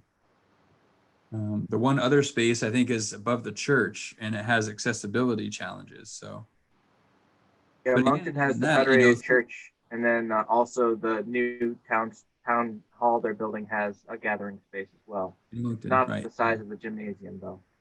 I know Starksboro has used that town school for a lot of functions, if you will, Mhm. or in the past, but And again, that's sort of where the conversation circled back to recognizing that if it wasn't operated as a school, the town could purchase the building for $1 and therefore still have the space for those meetings, right?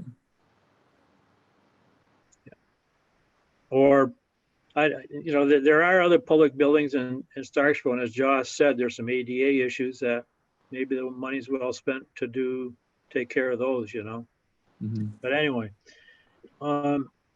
so the next bullet was larger school districts may add more mid-level administrators, eroding savings.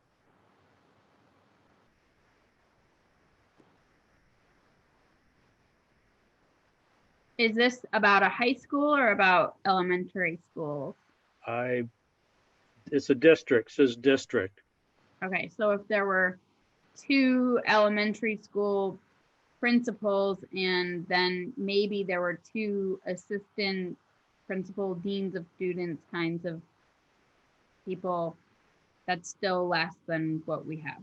So I don't know that it's necessarily going to erode savings. I don't think we're going to go from 1 principal or from 5 principals to 1 principal. And I mean, But maybe we do, but that's You won't go from 5 to 7 though. right. So What- I think that there's going to be savings. I think the concept of eroding, I don't think this is a useful statement either. I think we've talked about it though. You can leave it there, but I don't think it's still gonna be savings. Piece. But I guess the thing that bothers me a little bit about it is it infers that you'll end up with more administration after a consolidation. Yeah, I don't. Do we know that this is even correct? Yeah, that Hooray. couldn't happen like that. No way. Politically, common sense. What do we do with it? Delete. Agreed.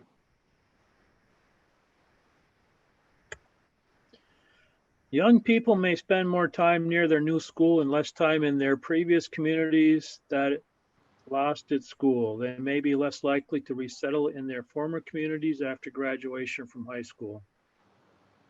I don't know about this, just because of the economics of settling and housing in the greater Bristol area. It's not that dynamic.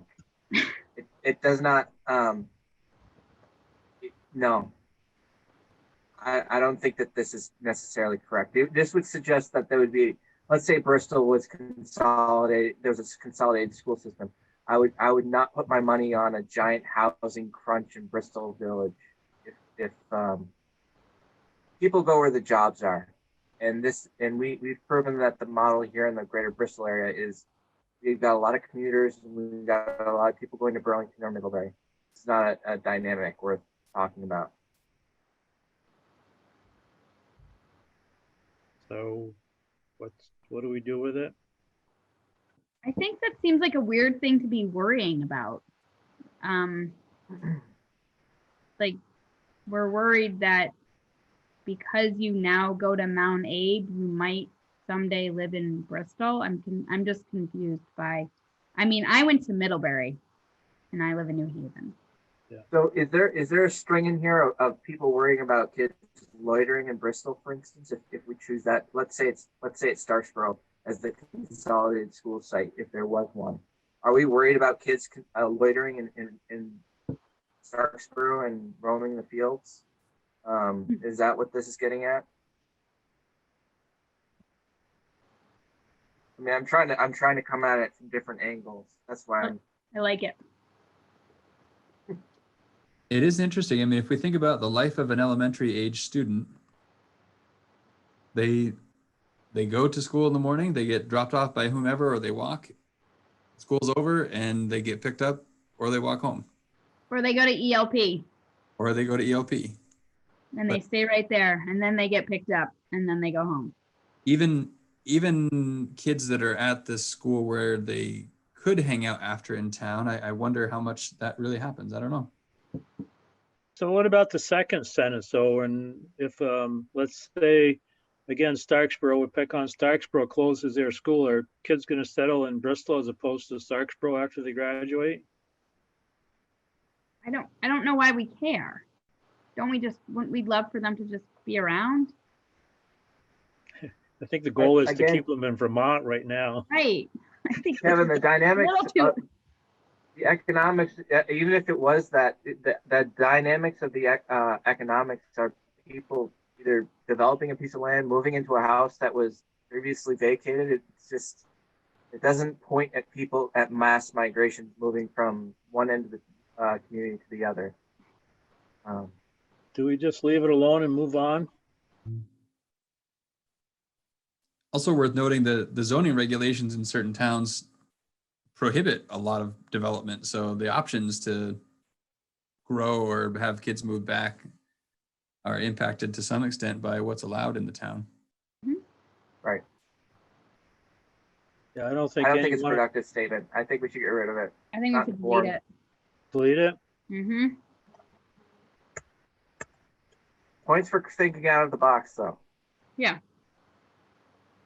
If the community also has a local library, it may experience less use because the children will use the new school library and the library in their new town. I think it's the opposite. I think that you're going to have more town engagement with that library program. That could be more, town building than, I don't know. I wonder how much time school age students spend in the town library, given they have access to the school library. My kids used to like to go to the town library anyway, because it was different and Deborah was there and it's just, it's a home. Yeah, there's a whole conversation about how people are using libraries now, and it's very similar to the differences of how people are getting educated now. People are using libraries for impromptu birthday parties. They're using them to just go hang out. When I was living in North Carolina, you go to a library to get your movies to rent for the evening. It's all sorts of stuff, and I don't see them correlating, honestly. No, the library is an asset to the towns. I mean, that's why we Yes. have them in towns, and it is can be a community builder. Agreed. I don't think it's gonna be. I mean, like the New Haven Library is next door to the Beaman Library, and I think my kids had books from both places during COVID. Now they haven't been back in the library. We'd move on or we'd change it. I think it's I'd not- like to only keep things that are factually accurate, but if you guys think this is worth keeping and we should just move on, then that's fine too. I think it's a weird thought, so I think we should delete it. But maybe I'm wrong about this. Children give up family time because they spend more time on the school bus. I think we just say they could potentially have more time on the school bus. It depends on how we consolidate too. Mm-hmm. If we consolidate our new elementary school to a big shiny building in Virgins, then yes. If we have a couple consolidated sites, potentially no. I think the use of family time is a little weird, but I personally think it's just Well, they're not giving up one thing. They're actually just spending more time on the bus, potentially. I think we should say children could potentially spend more time on the school bus, period. And I don't know important if is that a community factor though? That's the part. It's about the towns. What's the town? What does this do to the town? Nothing. That would go in the other one that we question. This doesn't fit here. so where should this go? Question one. I think we actually touched on it in question one. That's our answer to question one. Yeah. I think it was acknowledged there that kids could spend more time on the bus. Yep. So let's delete it here. Important just to emphasize the could. It's Yep. a certainty, but it could happen. Yeah, Yeah, that okay, doesn't so- affect your community if kids are on a bus. That affects kids. Which also addresses the next bullet, which should go as well. Go to question Correct. I Children completely will lo- agree with the sentiment, but it doesn't belong here. 1.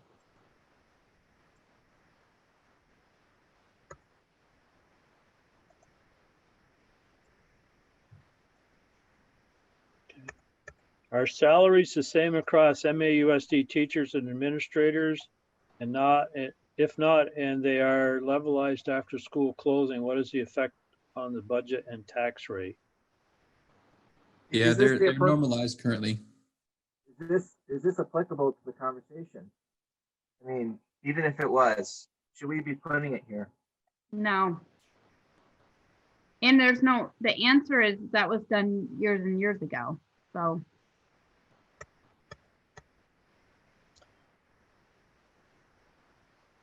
And There is a even the- ripple, sorry. there is a ripple effect on a rural community's human capital when a school closes. Other services may close. Post office, fire department, and collateral services of sport may dry up. In Lincoln, for example, Friends of Lincoln Community School volunteer assistant extracurricular involvement by teachers. I don't have any way of knowing what the source of this would be. I'm having a hard time picturing New Haven's post office or fire department ever closing. But that might be just based on, I don't know. Well, in the case of Lincoln, they don't have a post office. All their mail comes through Bristol. Oh, And I'm trying to understand the relationship between the school and the fire department. So if we use New Haven as an example still, if Beaman wasn't an elementary school, New Haven doesn't need a fire department any less, and the school doesn't help fund the fire department. I wonder if this is an indirect relationship to potential decreased population in New Haven. yep. I would imagine that's how it's being perceived here. I'm confused about the volunteer part. I have a hard time that people will only volunteer if they're volunteering in their own town. And extracurricular involvement by teachers that's just teacher engagement with their school community and the kids. And I don't imagine that you're just in a different community. I mean, I've worked at different schools before, and my reason for not coaching sports right now is because I'm trying to be engaged with my own small humans that I live with, but it has nothing to do with me working at a different school. I would imagine it's the same now as it was when our girls were growing up. Patty volunteered for the girls, so there was a connection between the student and the volunteer. I do wonder about that. And so Friends of Lincoln Community School is an example, and there are Friends ofs in other places as well. Does that dry up, or does the support shift to Friends of whatever school where Lincoln kids are going to be, or whomever? And again, I think we've talked some about it here, this notion of redefining community from a town to our 5 towns. And I can't see people on Friends of Lincoln or Friends of Moncton or any of these support groups saying, we're not interested in supporting the Moncton kids that the Lincoln kids are going to school with. We only want to support Lincoln. That's where a group of students happens to congregate, and that's where they're focusing their energies. they're about helping kids. I don't know. Curious about that. So I think the examples I think should disappear. The post office and fire department. Yeah. And I don't know then, if this is about elementary schools or if this is secondary, because again, I am trying to picture, I've been pretty involved with youth sports for a while. I've been a little out of the loop the last year or two, but I don't picture a lot of classroom teachers as coaches at the elementary level No. or employees of MAUSD at all. It's a lot of parents who have jobs outside of our school system. Different when you get to the secondary level. Accounting for those parents who volunteer in Starksboro, who live in Starksboro, who are no longer incentivized to volunteer because their kids are being shipped to Bristol, for instance. I find that crazy because most people who are coaches of like a kid's youth team, it's because that their kid is interested in participating in that, and that team needs a coach. And you go wherever, I mean, we're from New Haven, and from the beginning we had to go and merge with Bristol to get a girls basketball team, and it never even crossed our mind. The kids just wanted to play basketball. I've been coaching Mavlax, Mount Aber-Juns lacrosse youth for a few years, and that it's the same thing. It's the goal to have a sports team. I didn't need it to be in New Haven. so instead of saying collateral sources may dry up, may undergo change, would that make more sense to say that? Yeah.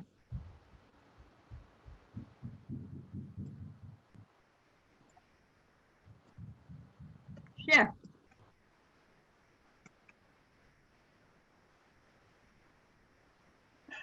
I also want to just do a Jeff check. Is he waiting in the waiting room? Oh, okay. So Middlebury, all of their small towns youth sports, they consolidated that individually a while ago, a couple years ago. I mean, that's harder to get to if they always have to drive to Middlebury to play, to practice. I can see that being challenging, but it was about, and they've then organized it into several teams. It's been organized differently, but that has nothing to do with the school system. It has to do with the towns deciding to merge and have one recreation department.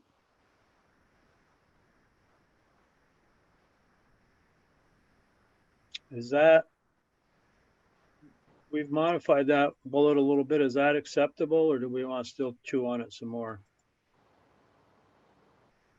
I want to eliminate extracurricular involvement by teachers. I'm confused by what that implies.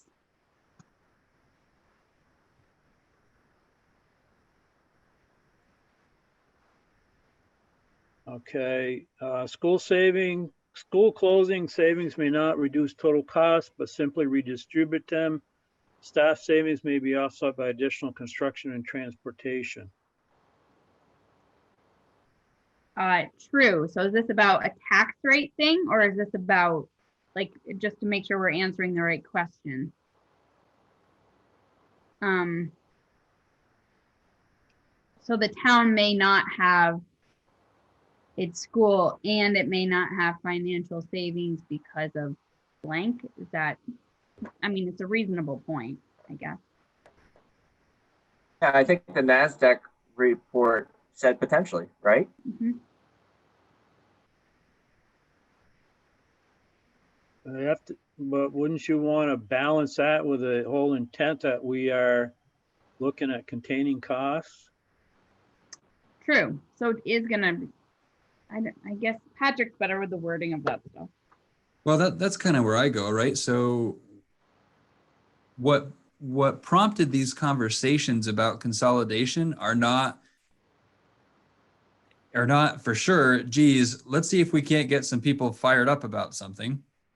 And they're also not, hey, let's reorganize simply for the sake of our instructional delivery model. It's driven by the fact that, boy, if we don't do something, we're going to be paying millions and millions of dollars a year in tax penalties. And I bet people aren't going to go for that. So what's driving this is the need to realize savings.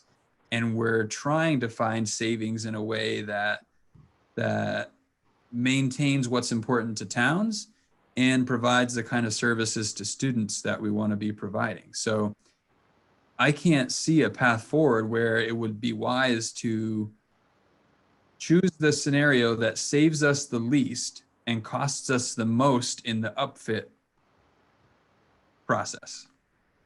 Because it isn't that we're lacking space.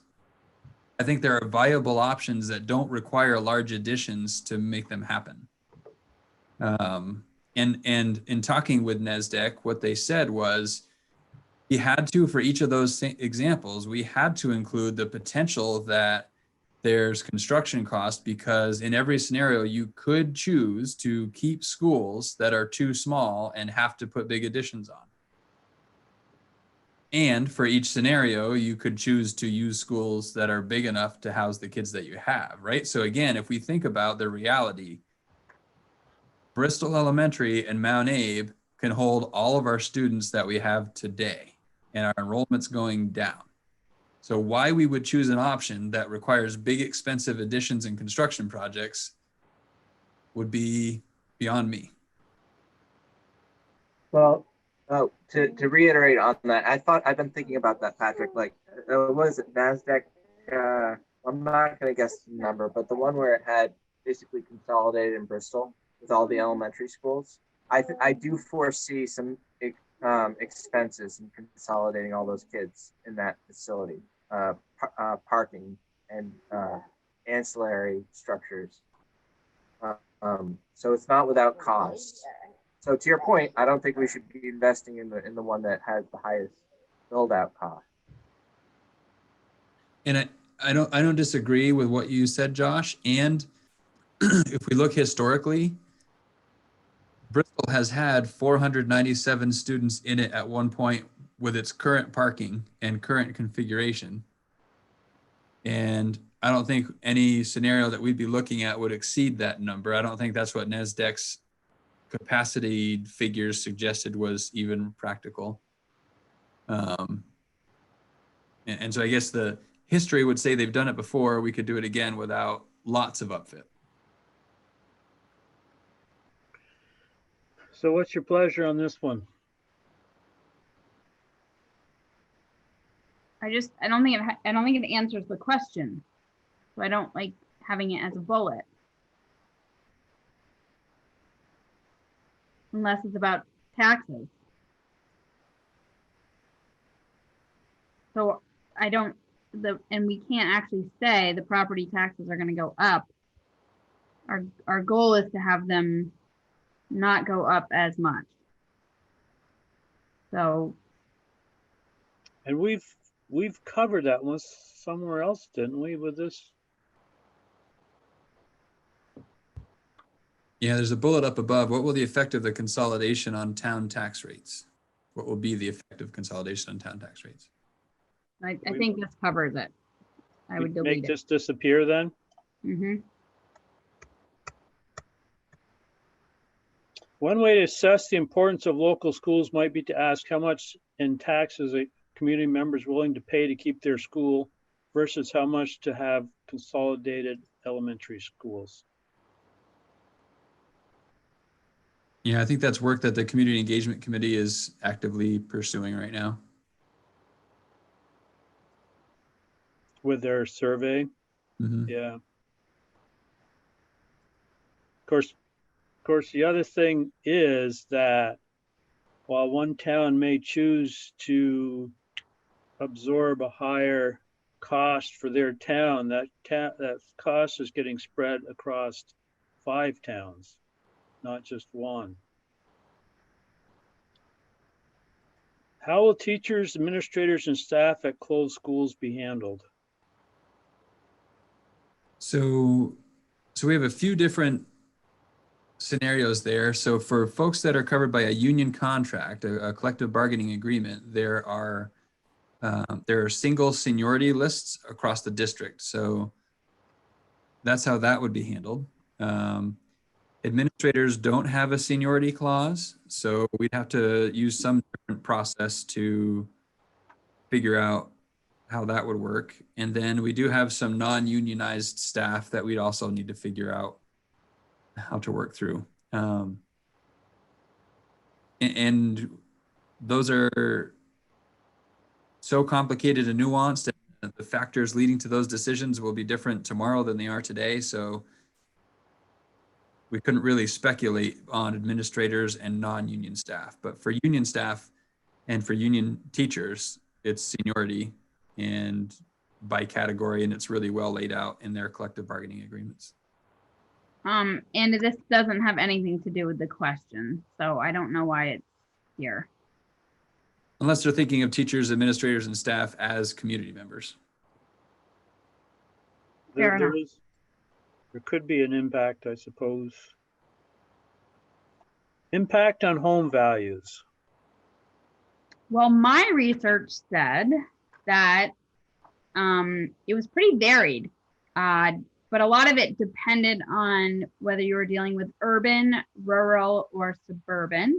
And so the main study that I looked at was this one in New York State, and that did showcase, well, there was one in Shaker Heights, which people might remember from a book, in Ohio. It's a planned community. And then there was another one so that one's kind of famous study. And then the one in New York State, though, is the most similar, and it did have a drop initially, and then eventually had more long-term growth because, there was a change in perspective about what this consolidation did for their district.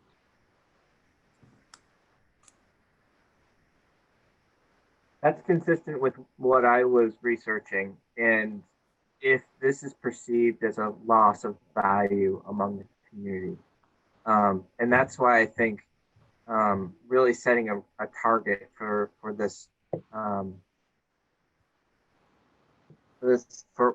change, it is a greater education value for the dollars spent. On a micro level, you will see changes in home values. Probably you'll see values around the schools probably increase slightly. You'll still see a lot of people who are okay with driving that 20 or 30 minutes to their school, which is very similar to what they're doing today for some communities and some houses. And then you'll see the houses on the fringes of the community who have the extra long commutes, the 35s, who will be seen as, and this is assuming the most consolidated scenario. You'll see you'll see a shifting of value.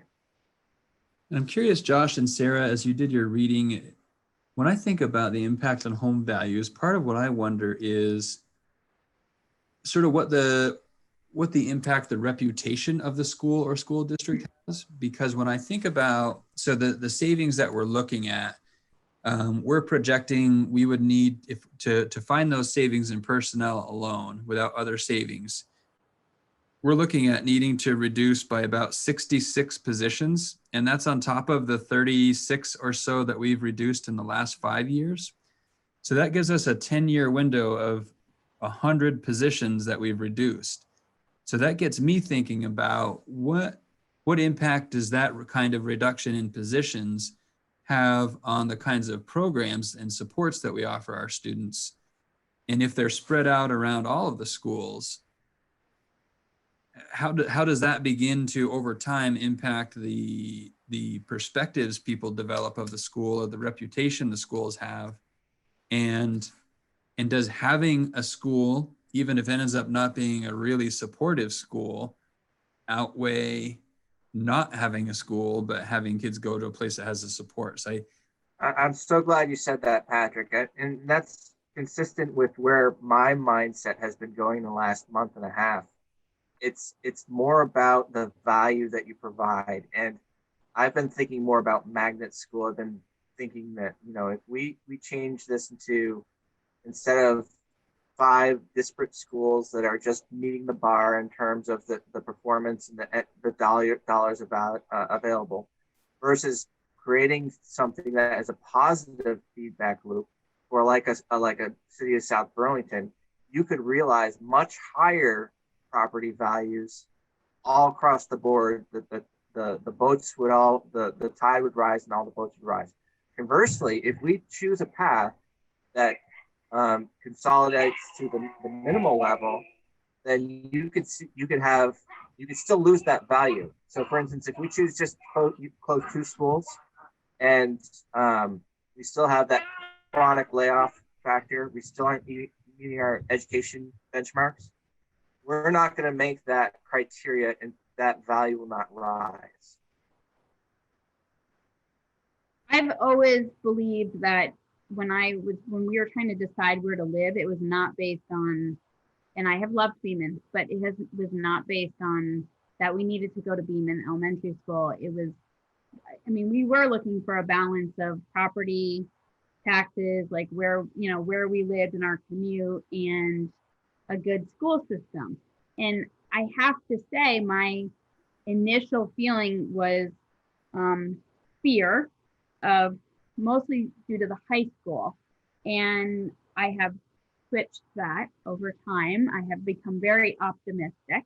But I do think that the point that when people move somewhere, they are moving to get into a good school system, I'm assuming, and that all of our schools are part of this system.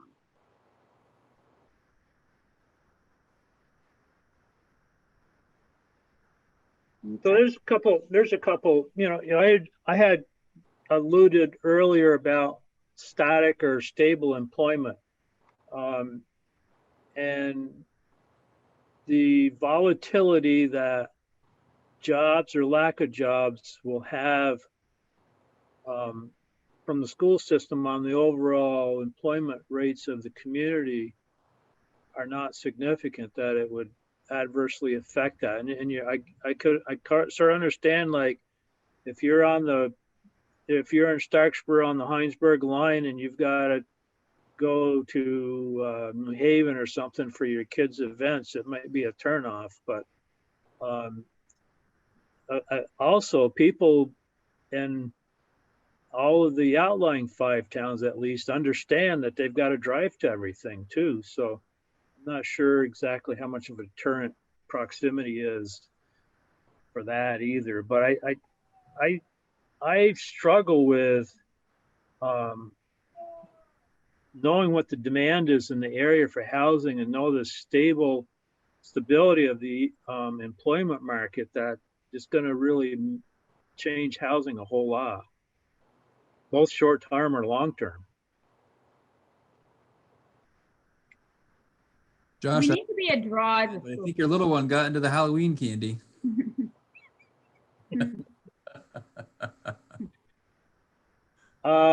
Next one's reduction of emergency shelters.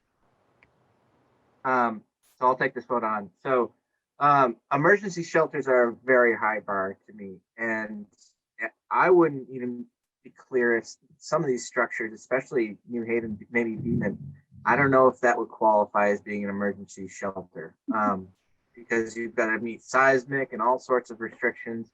Are all these buildings sprinklered? I don't know. So there's another big challenge. So this is tough. I think that if you want a legitimate emergency shelter, you're only looking at Mount Abe. That's where you're going to send someone if FEMA's rolling into town. So unless we're talking about closing Mount Abe, then no. So there are different levels of emergencies too. You could have a power outage or something like that in a localized town as opposed to some sort of terrorist activity that's wiped out half of the 5-town area, or whatever. So, I mean, your point's well taken. depending And on how, we've got our fire departments in each of our towns too. So we've got that scale of emergency kind of covered.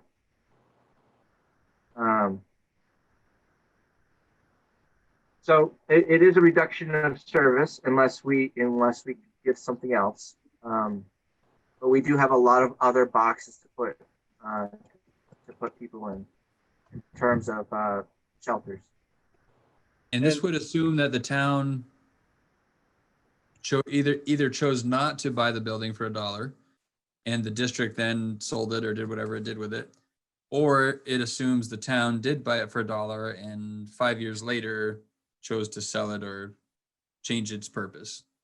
Because again, the building isn't going anywhere, but it could be repurposed if that chain of events led to that.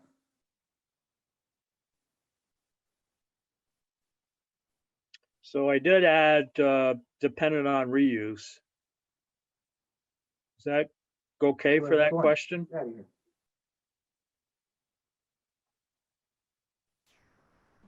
So we managed to get through 2. Holy moly. What does even 3 look like? 3 is shorter. So 3 is, what are the advantages of keeping a middle high school in our 5-town area? Advantages: with the consolidation of a high school, the student population would be higher, resulting in the ability to offer a wider range of classes that were limited due to low student class counts. Does that make sense? Oh, they were limited due to low. I understood, sorry, I understood that the liabilities thing was about us not operating a high school at all and not merging with any Virgins or anybody. And these don't seem to totally point to that. Am I wrong? So the advantage of keeping doesn't, the question really doesn't talk about what happens if you don't keep it. So keeping it, so really that doesn't necessarily pertain. If you don't keep Scenario it, this you're would not apply part of it. to. Yeah, the only scenario this would apply to is one of the scenarios, I forget, might have been number 7 or something like that. And the original charge was to not operate a high school and have all of our K-8 students at Mount Abe. I find that one sad. And so I feel like maybe this question was geared toward understanding that more. Because I don't think it quite fits with a merger, because we would still have a middle and or high school in our 5 towns.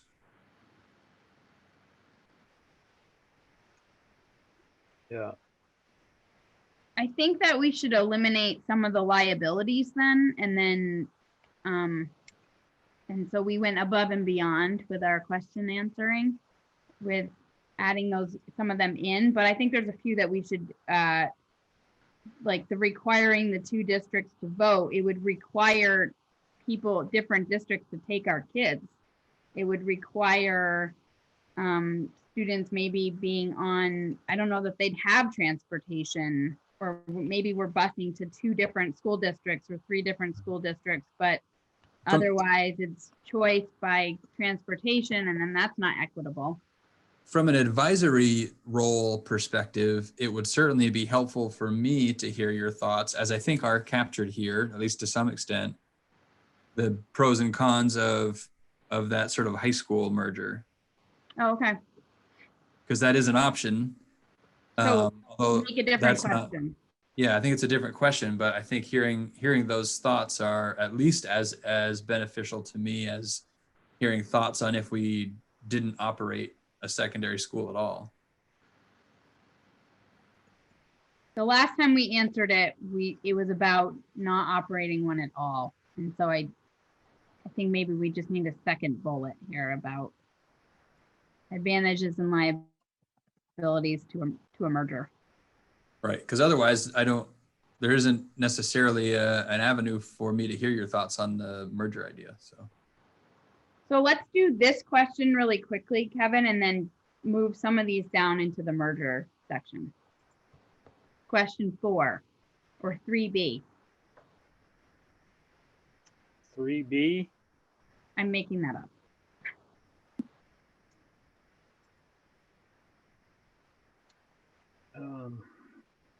So the consolidation of a high school, the student population would be higher. That would go under the merger question. An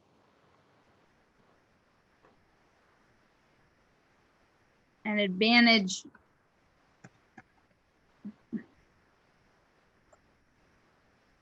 I'm confused. Merge. Oh, close high school, merge. Okay.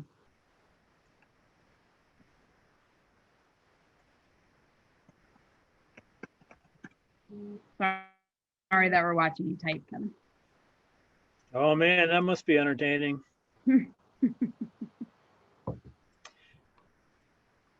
All right, so closing your high school, are there any advantages to that at all?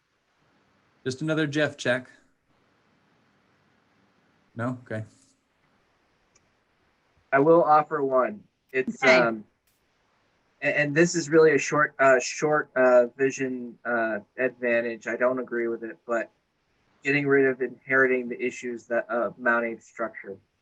It's an old building. I mean, any building has the same problem. It'd be great to have the nice shiny car, but I don't agree with it.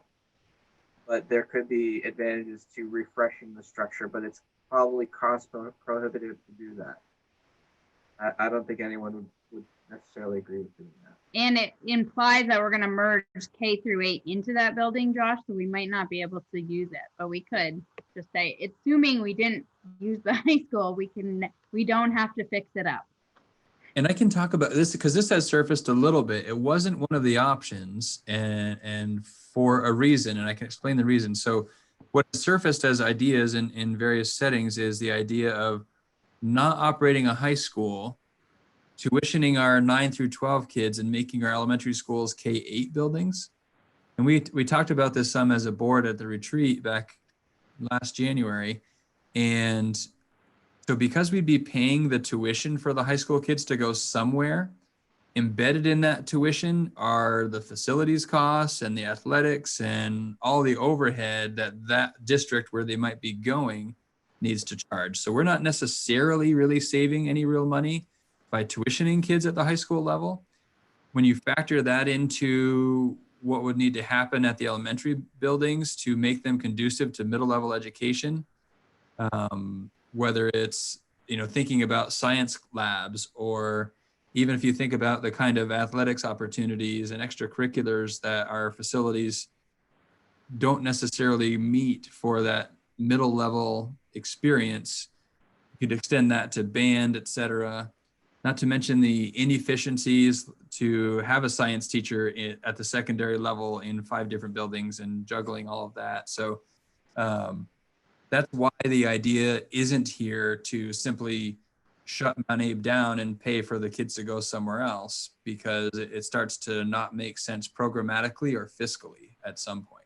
That's the option that stuck was, if we're going to tuition the high school kids, then that becomes a K-8 building, and all of our students after the 9-12 kids are tuitioned out can fit in that building. Interesting. I think I heard it at one of those town halls that came up as a suggestion. I remember that. The closing the high school with, oh no, I forgot what I was going to say. Something along the lines of past identity loss. Oh, how do you prepare kids for all these different schools? I think you stop having a purpose of, I guess you do for college if your students, some of them are going to college, but you start having to figure out, how do I have my students ready to go to CVU versus MUHS versus Virgins? Like, they all have, that would be hard to do equally. We talked about identity also. So I'm thinking about even just a recent event. So on Saturday, the Mount Abe girls field hockey team won their 3rd straight championship. The number of people that were in attendance, that watched it live streaming, that were following it on Facebook, like the sense of community that those kinds of events create in the identity that we have as Eagle Nation. When we have, if we had students going to 7 different high schools, what identity then does our 5-town community have? None. Does it? Not from that perspective. No, you just are a member of your town. I think that's the biggest one we have for liability with closing the high school is identity loss. So I've set up close the high school and merge with another district bullets and then push stuff around a little bit. So do we want to just peck down through it or just take a quick look and make sure everything's, so close the high school, avoid the high renovation comment Mount Abe. We talked about that. Merge with another district with a consolidation of the high school, the student population. Actually, that's what started all this. So there's better advantages there. High school is already somewhat decentralized, so the local town school model is not as important. I guess I need clarification on that. So the high school, I don't understand it. So the intent there is with all 5 towns feeding into one school, high school in the district, you don't have the same issue you do with the elementary schools that there's 1 per town and the attachment to them. So it's a whole lot more decentralized building or concept. But So you could still have all those, Kevin. I guess I'm confused still. oh, so I think this is mine, I believe, but there has been a lot of people real quick to kick the high school off the table, if you will, in order to keep the grade schools. And you are talking about something that is covering 5 towns, but it's only in 1 town and on the edge of one, or of the village of 1 town. So people aren't as attached to that as a tangible piece of their community property, if you will. So it's easier for them to let that go. So then I think that goes with closing the high school, doesn't it? It You can close go the with high both. It goes school. with both of them, really. Okay. Should we put it underneath both? I think the phrasing of it needs to be adapted. Okay, how do you want to say it? I don't know. But I get what you're saying. I don't think that the words are coming out as exactly what you mean. I think you could just omit the last part of it, saying it's not as important, because then you're assigning value of the high school over local town schools, which is not really what we're discussing. I think this decentralization concept is fine. And so because it's under the merge with another district concept, so we talked about before the disadvantage of a region, if we think about the 5 towns as a region, going to multiple different high schools versus the region going to a single middle high school. I think, following the logic here, Kevin, that benefit, if instead of a 5-town region, it's a 10-town region going to one place, we maintain that sense of the identity shifts, but we still maintain a sense of identity, because still all of the students in the region go through this one place that creates the identity, as opposed to this region, which may be redefined, going to many different places, which is what really erodes identity. Agreed. Mm-hmm. Yeah. So it's an identity builder versus the closing, which is a killer. So maybe the ability to reestablish the decentralized location adjacent, in a town adjacent, something of that sort. Say that again, please. The ability to reestablish a decentralized location in an adjacent town.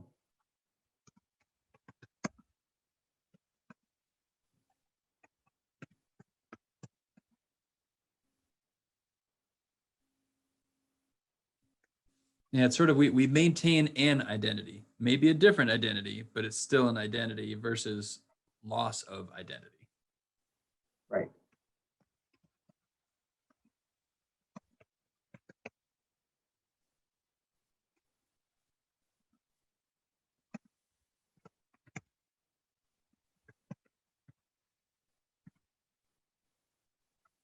I'm still confused, Kevin. Ability to reestablish a high school is already somewhat decentralized.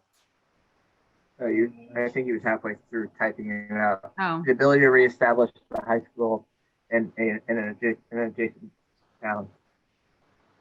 a decentralized high school. Right.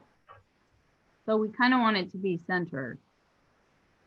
Well, you just redefine the catchment area, right? It's no longer Right. that 5-town area, it's a 10-town area or 7-town area. We're go with Addison Northwest for 8 towns. Is that right? I think they have Eight. 5. They have 3 that operate a school, but they have 2 other towns that feed into the system but don't operate a school. Okay. Hmm. So I think it would be 10 towns total if it's Addison Northwest and Addison and Mount Abe.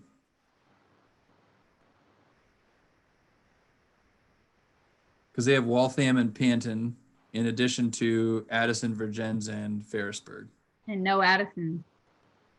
No school in Addison anymore, right? Right. But town still feeds that system. And there's still a school there. It's repurposed. It's not a K-6 school anymore.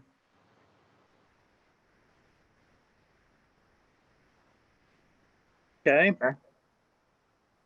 So liabilities would be identity loss. And actually increased travel time. Going to Virgins is like a 15-20 minute windshield increase in time, no matter how you look at it, I would think. Well, I think you have to put increased travel time potentially under closing your high school too. Okay. Yep.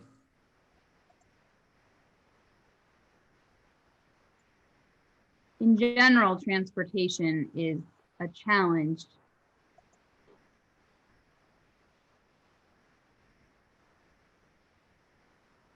Windshield time. We require 2 districts to vote to merge. Now, if we just close the high school, would there have to be a vote to do that? There would actually. So the articles of agreement right now state that MAUSD operates grades pre-K through 12. If we chose to no longer operate grades 9 through 12, it would take a vote. I'd have to see Article 10 in our articles of agreement lists out all of the articles that require a vote of the electorate to be changed. If it's not in Article 10, then it only requires a vote of the board to change it. So I don't know if it's the electorate or if it's the board that would have to vote, but it would take a vote to not operate grades 9 through 12.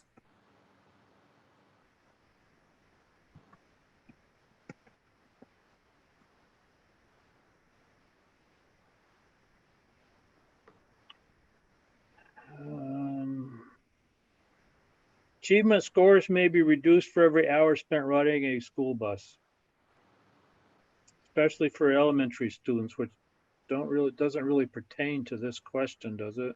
Delete. And I guess if you were to follow that logic, the kids who live furthest from their elementary school would have the worst result. I suspect that isn't true. I think if we were talking about 2-hour bus rides each way or something really extreme, that probably holds some water. But if it goes from 15 minutes to 19 minutes, I'm not sure that has a significant effect. To go to an empty house. Right. Because both parents are working. Yep. Most successful consolidations between districts have maintained a school in each town involved. In many cases, the high school has been located in one town, while the middle school is located in the second town. That I don't know how that's a liability. That's a neutral statement to me. It has pros and cons. I mean, Yeah. I think about the fact that when I went to middle school. It was a junior high and it was attached to my high school. And because I was attached to the high school, I got to go take math in the high school. And I had a lot of opportunities that I think like we could get high school credit for language. It was really aligned. And so it worked together well. There's real positives to having a longer range of ages. And then there's some other positives to having a middle school model. So I think,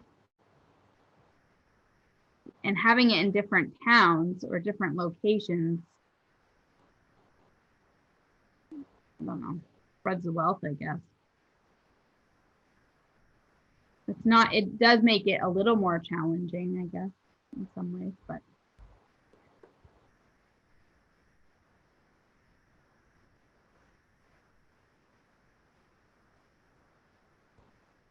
So what do you think about most successful consolidations?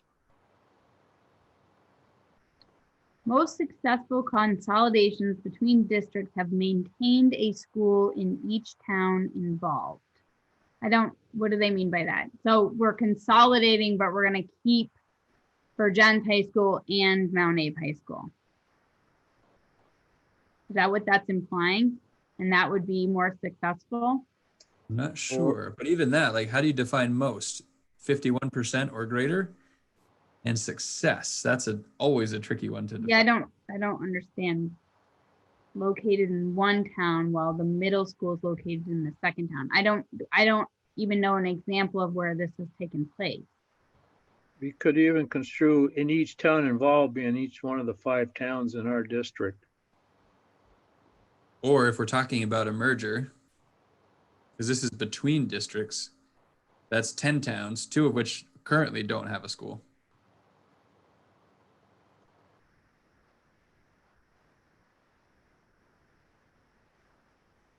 Yeah, so is this saying it would be successful if we put our middle school in Virgins and the high school at Mount Abe or vice versa? That would be a successful consolidation because it's maintaining one in different towns? Or is it more successful to have them in the same town? I guess I don't understand.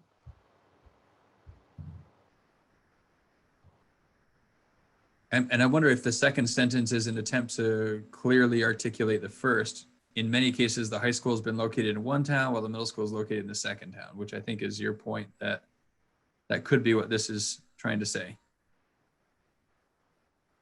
That if we were to merge with that as a Northwest, something should stay in Virgins and something should stay at Mount Abe. Okay. I guess I just don't have any examples of where anybody has merged and done this recently. Even in the state, do we know of any where they've said, and now let's keep, you guys get the middle school and we get the high school, which could very well happen in our scenario.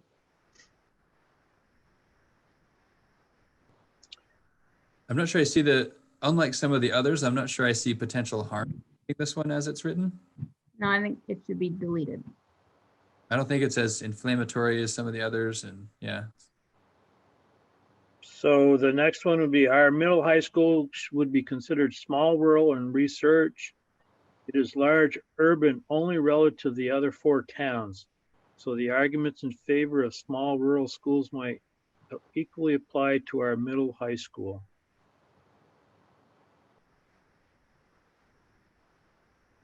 We're not talking about consolidating the well, we're talking about potentially sharing the high school with an adjacent district.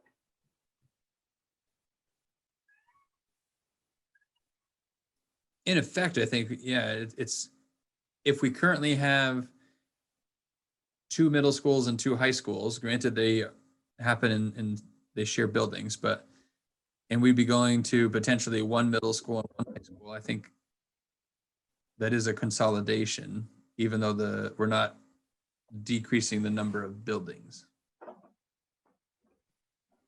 I mean, the statement is true, because even if we did this, we're still small. The arguments in favor of small rural schools would still apply. That's how I'm reading that. I don't know if is that how others are reading it? Yeah, If the- we merged, we are still a small rural school. Then that's an advantage of merging, not a liability of merging, right? Right. If we merged, so thinking 9 through 12 with Virgins, we're still probably in the 600 student range. 9 through 12. CVU 9 through 12 is 1,100 students probably. No, 1350. 1350. Yeah, so we're still less than half of CVU 912 when combined with Virgins. And they only have one varsity basketball team.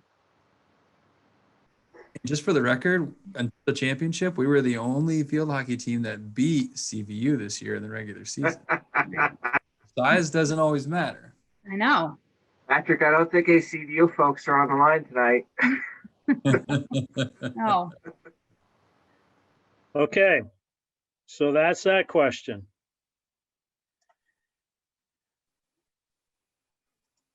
I guess the next thing is, do we want to go back to question 1, which we kind of put off, or is that looking better all the time the way it is? Well, I still would like a clarification that those are advantages of a small school and not, that doesn't answer the question, which is about being a town school. So what the goal is, what is if you don't have your town school, does that mean you don't have a small school? And if that's the case, then I guess you might not have some of these things, but I don't think we can back up most of them.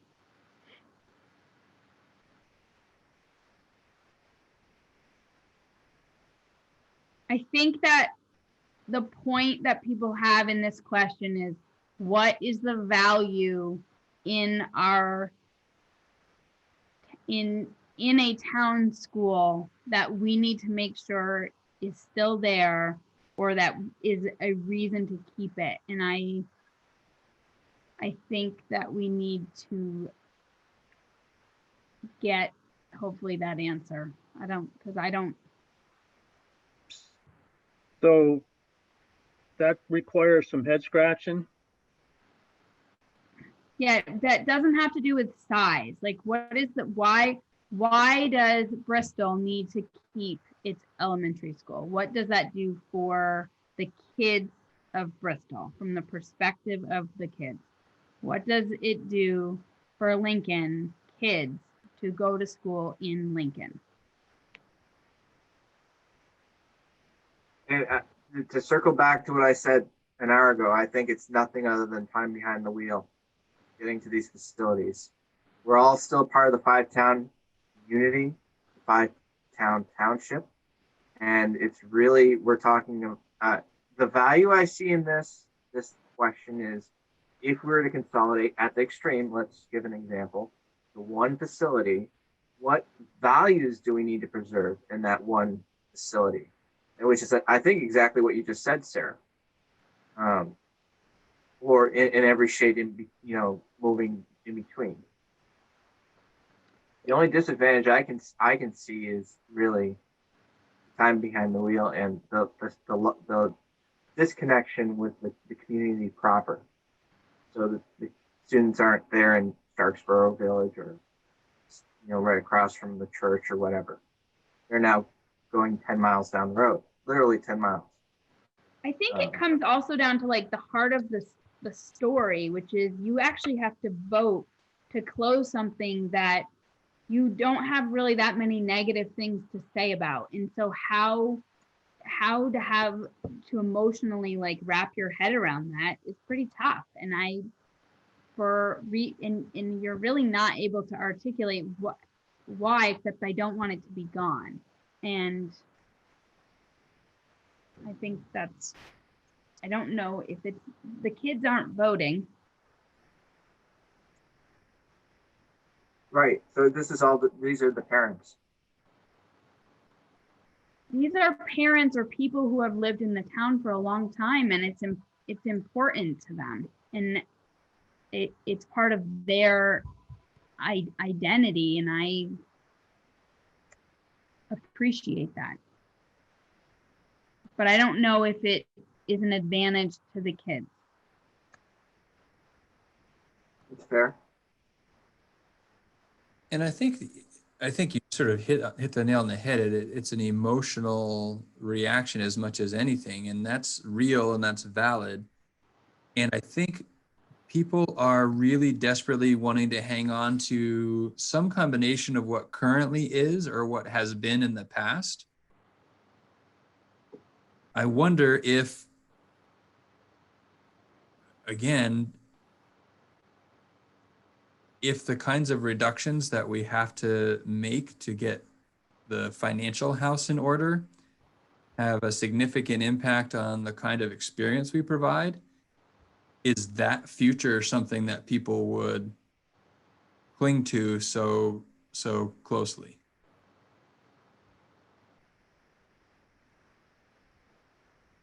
Yeah, and this is why I keep on thinking that we need to establish that stepping stone of where we're going.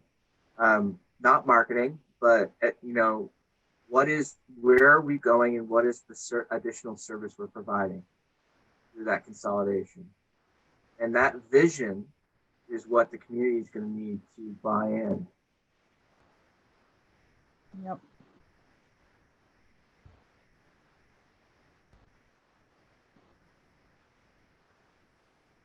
I think it's pretty heartbreaking to have to vote. And that, I don't know. I think that part's gonna be challenged. It's heartbreaking to have to make a recommendation. Yeah.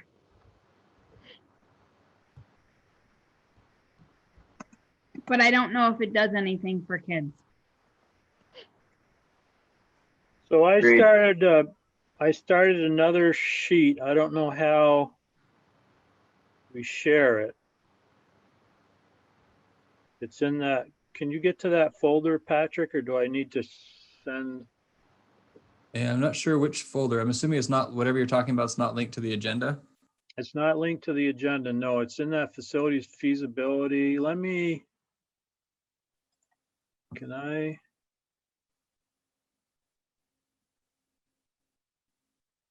Oh, now I'm smaller. What are we trying to do, Kevin? Well, from what I'm hearing is what we had for the question before is all trash, and we need to come up with something different. That's kind of radical. I think it answers I just think that answers a different question, and it is good research, and it backs up why small schools are important, but it doesn't answer the question. Or what they could provide and why they're not bad. Why are they good?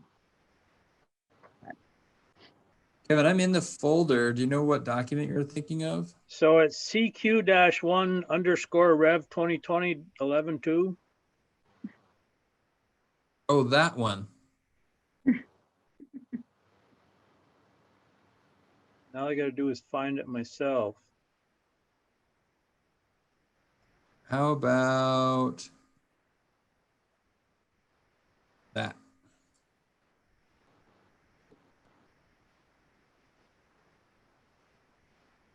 Is that the one? That's the one.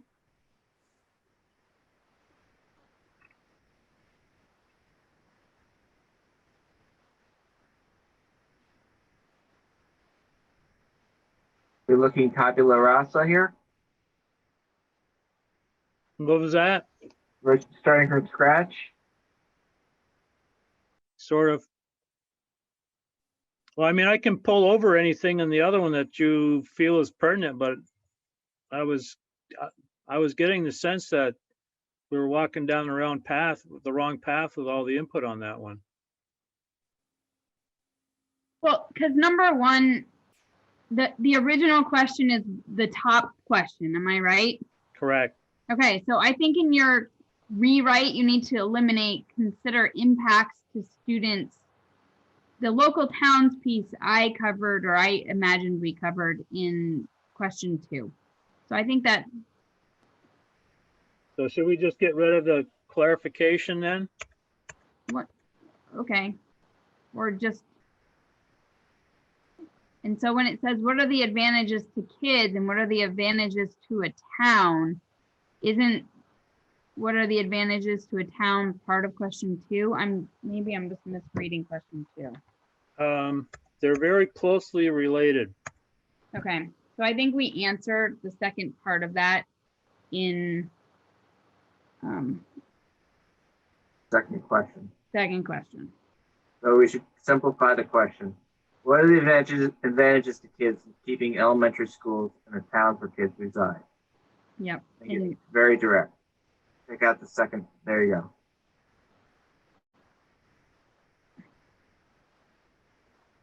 or you can at least put it in parentheses if you're afraid to delete it, Kevin. Okay, or I was gonna strike through it, but I'll put it in parentheses. Okay. And so with that question, is that not what we answered already in CQ1? This is CQ1. Yes, so what I'm understanding is we answered the question in CQ1 based on a comparison of small schools versus consolidation, as opposed to looking at what the advantages are to kids of having an elementary school in their town. Is that fair?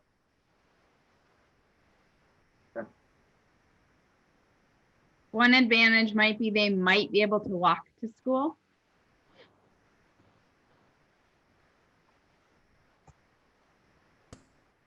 I put down an advantage as more rural setting, meaning they can walk out into the woods.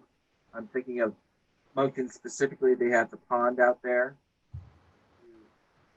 Science tests and activities in the woods that may not be available to them on certain sites.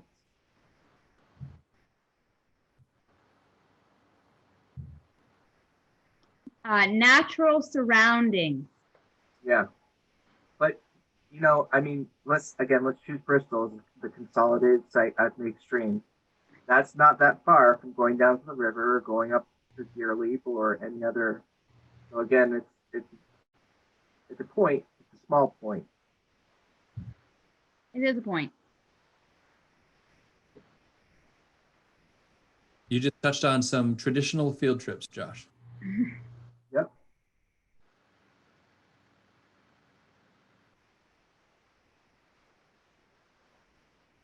I follow a couple of schools on Instagram, and one of them is Mary Hogan, and they all walked up, the 3rd and 4th grade all walked up Chipman Hill last Wednesday, and they went to the Marble Works and walked around on the bridges the other day. Like, you do see, it's just different.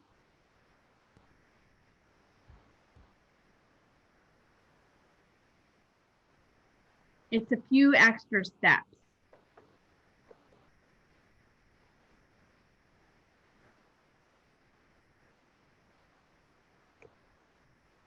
Any other advantages that we're overlooking with the keeping elementary schools in the towns, with kids in the towns? I mean, I guess an advantage might be kids might be having more contact with local residents. I don't know if that is a. Do we have outreach That's an programs advantage. at that level? I say it again. Do we have outreach programs at that level? We have The like town program. Go ahead, certainly. Patrick. Yeah, certainly our mentor program connects kids with community members. Students definitely do have different projects that take them out into the community. You know, the interesting thing about that is the person who's often organizing that is their teacher, who might not live in the community. So I think sometimes it just requires a link and recognizing who's out there and available. And I was thinking of Boy Scouts or Girl Scouts also, but that could be decentralized. I think it is decentralized. I don't think Boy Scouts is, I could be wrong, but I don't think it's as specific as only the town. Like, I don't know that each town has its own separate Boy Scouts and Girl Scouts. I think there's some combination there. been a long time since my girls were in Girl Scouts, but I think there were some other kids from different towns there. A lot of it follows with friends and where the troops are too, you know. So liabilities for keeping the kids in the elementary schools in the towns where they reside? Yeah, the liabilities are inequity and non, right? Are these not, do they not qualify here? Like you could have 2 girls in your grade. You could have, you have liabilities are all of, for kids, I mean, it becomes financial, but loss of programming, it becomes loss of, you know, in some schools you have single grade programs, and others it's mixed grade. Like, you know, that's a educational philosophy if there's pros and cons to those, but they're not the same. I'm sorry, I think I mixed it up. That's if you that's a liability to keeping each of the elementary schools, not of consolidating. Am I reading that right? Is that what we're doing here? Maybe I need to think about that. What are the, You so can't liability have of keeping you can't have the school. bus rides and the inequity in the same liability bracket because they're the You're right. two opposite scenarios. Okay, you're right. Kevin, we answered that differently. I think the first bullet under liabilities needs to go. So what are the advantages to kids of keeping? This So is are we saying what's a disadvantage to kids if we keep the school where they reside? that's what the question's asking. Yep, for the liabilities. So it's everything about inequity and lack of diversity of programming and instability in the institution and Like why we're having the conversation? right, Okay. exactly. Say that again? Everything we talked about for the last 6 months. Oh, depressing. So we're gonna take out the bus travel one? Yeah, because that's not a liability to keeping the towns and schools in the I'm sorry, I keep on mixing this up. The kids and the schools in the towns where they reside. Why wouldn't there be a disadvantage to the kid if he's gotta ride the bus another X number of minutes? That's a liability to consolidation. Right. In this scenario, Oh, okay, I get it. Never mind. So it could go as an advantage. It will not increase bus time. How about that? There you go.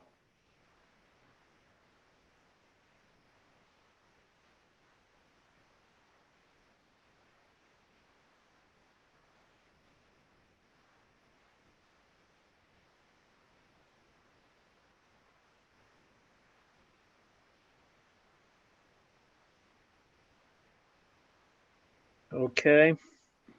Anything else? So what I think we should do with this question 1 is send the original back out and this one back out and just get a pulse of comments from the group this week. Does that make sense? Yes. I do think there's one important piece, and I don't know how to capture it, but so Sarah, you somewhat in jest said, and under liabilities and everything we've been talking about for 6 months. Yeah, I don't think that should be disincluded. That needs to be There's a included. list of things there. I had a long list. I'm just I thinking, if had I'm to say someone who them was all, I involved am. in this, I saw this document. You want me to list them right now? Well, that there, Mixed grades, potentially. Yeah, just say it and everything. That's the cost to kids. That's so sad. I would add resources to inequity of classes, Mm-hmm. don't you think? Mm-hmm.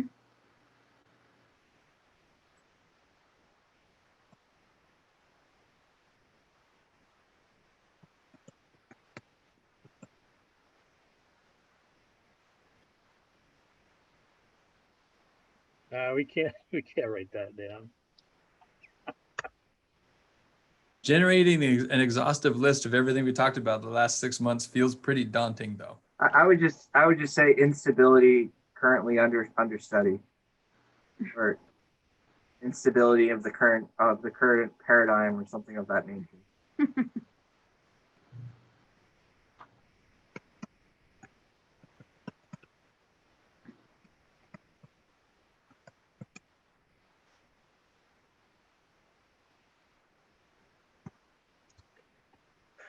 Okay.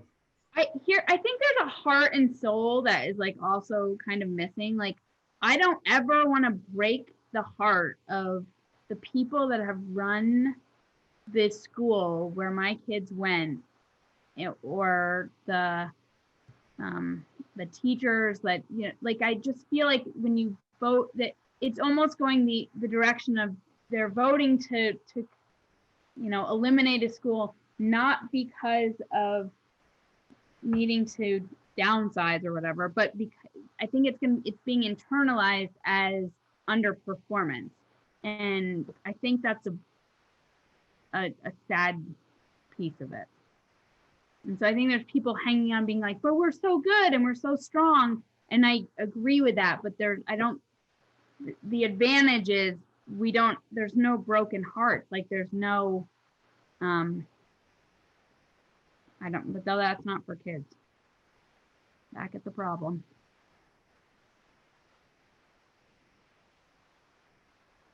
So that's an interesting thing, though. If I heard you right, it's not for the kids, but with the current situation we have, kids aren't first. Right. That's a good point. Is that a liability or not? We were looking at all these different things other than what the kids need out of the service. Yeah, sure. The potential of educational offerings are less than other options discussed.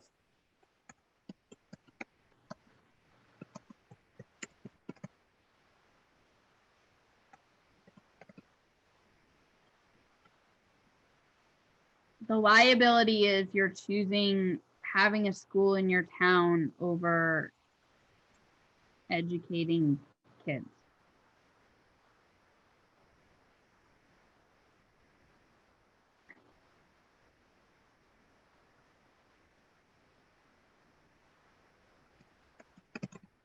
Sad city.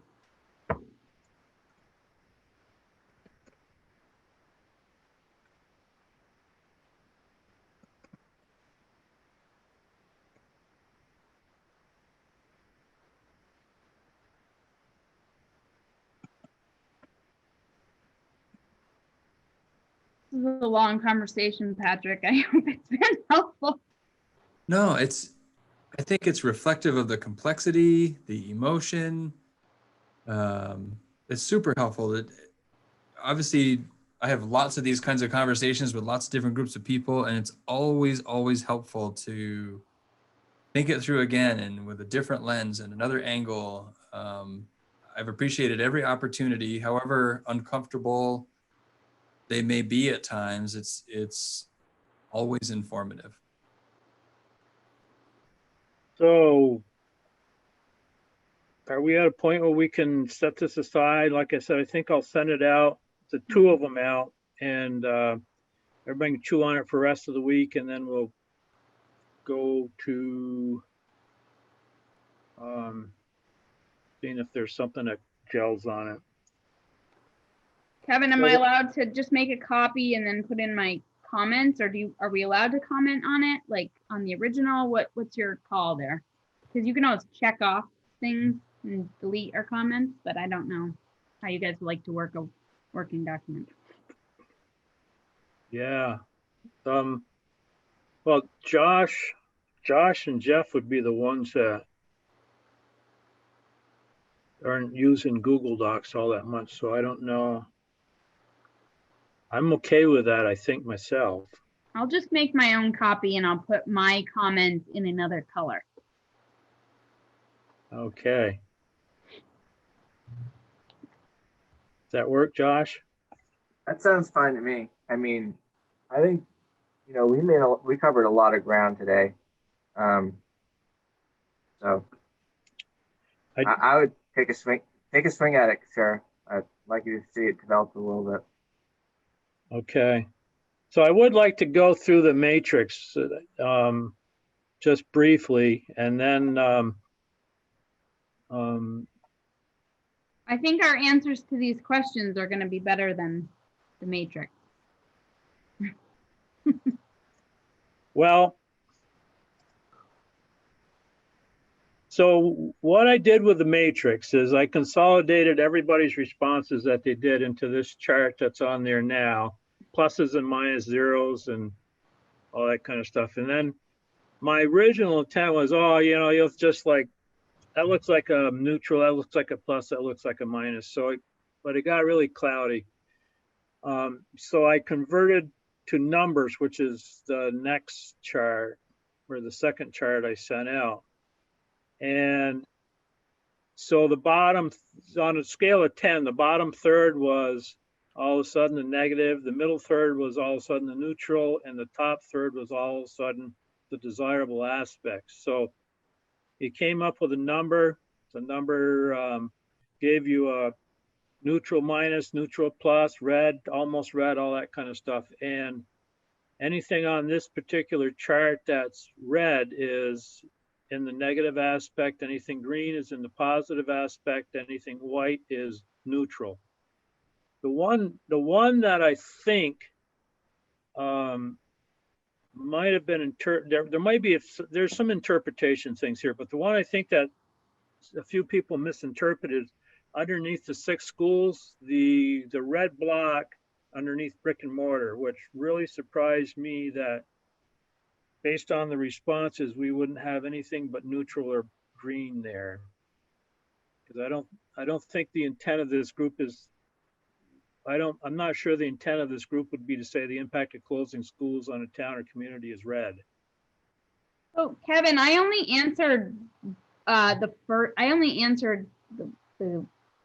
column that said town schools because I had a really hard time with how to answer advantages with a plus, minus, or zero. So I just didn't do those columns. So maybe it's because I'm missing.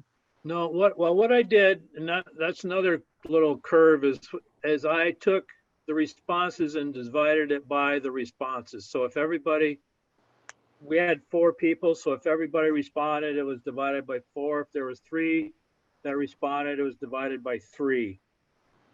So, and interestingly enough, we had at least 3, some questions you didn't respond to, somebody else did, and we had either 3 or 4 responses each bar. But that one, I don't see where keeping all the schools open would be red under impact of.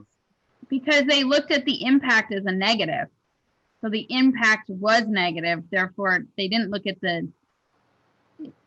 I actually couldn't understand I couldn't answer how to say impact if you close the school. Right. So should I just take those negatives in that box and make them positives? And I have no idea.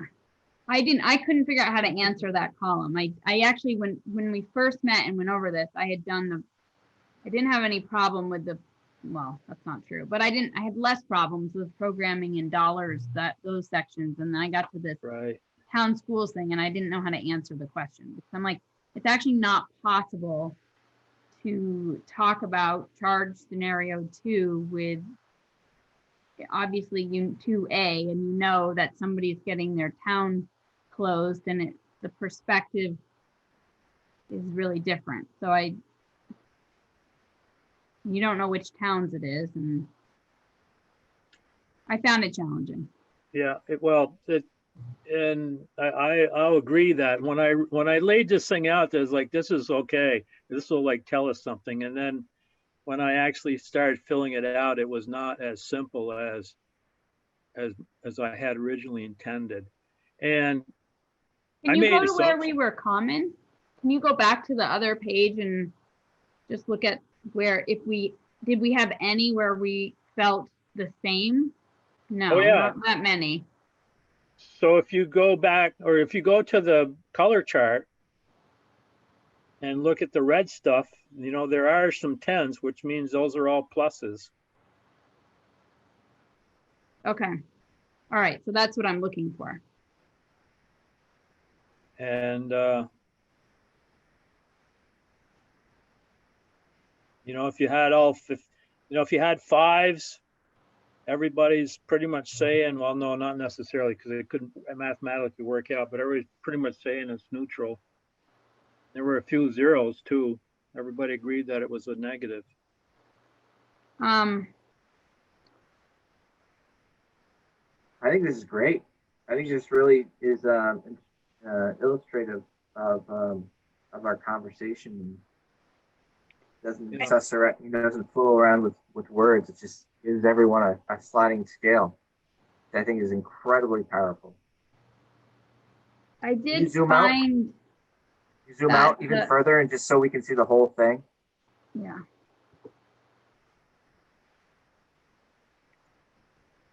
I found it was hard to choose between some of the options that changed mid alignment and things like that. I had to then go research some of that, and then I was using my own experience, which is all I had to rely on, and then limited research. So I felt a little awkward about making some of my decisions on it. And I was like, yeah, 6th grade seems good. 7th grade might be too late, and 5th grade might be too early. But if you're making a proper middle school, that's, maybe it's more efficient and really useful to go 5 through 8, and then you're dealing with that K-8 model, but you're just breaking it in half. Like, maybe we have cool opportunities there that I'm not exploring. Maybe you have. So I felt that some of that was a little bit more educational and hard to get. Yeah. Yeah. And I think we lose sight of it sometimes. We as a committee are not at the level of detail where, we're pairing, at decimal points. We're like in groups of 10s or 100s, Yeah. And yeah, when I filled it out, I've got all sorts of assumptions in my head, and that other people may or may not agree with. One thing I did on my chart, and it was very subtle, is underneath the NASDAQ options, they had, in every one of those partnership ones, they said something about closing 3 or 4 schools. I struck out the 4 schools on every single one of them because I didn't agree with we could close that many schools from my perspective. But I think that means between the 2 districts, Kevin. I didn't read it that way. Oh, it didn't. I read it that maybe I had that all wrong too then, because I was thinking, oh, well, we're closing, currently we have 5 and they have 2, so we're closing 3 or 4 out of the 7. I mean, that could be an interpretation, but that's not my assumptions. Which No, I feel like we asked that of NASDAQ when we had them on a while back. And I think what they were talking about here was specific to MAUSD. Okay. But, shoot, I wish I'd known that. I would have done the same thing, Kevin. So anyway, I am looking this to be with the question of that one brick and mortar question in the 6 schools. I'm looking at this as being part of their deliverables. Yeah, I mean, I agreed with Jeff's statement that there's just not a lot of statistical value in 4 random people's points, but it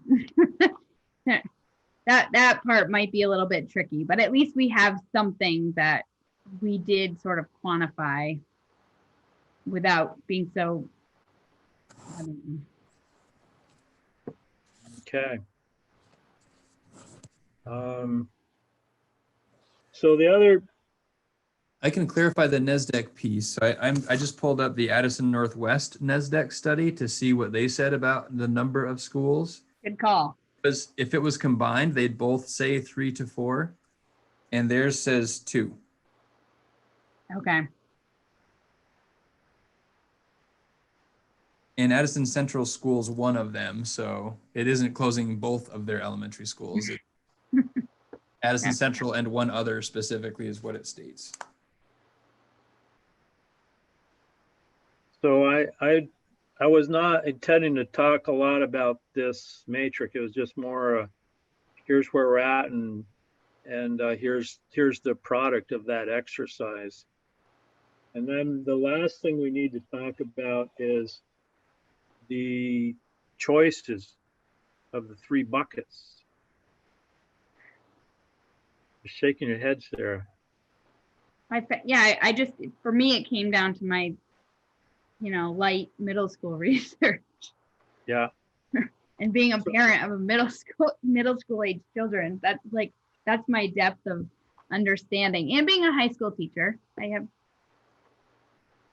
So, I can't remember Josh and Sarah. So obviously the sixth school was the sixth school one.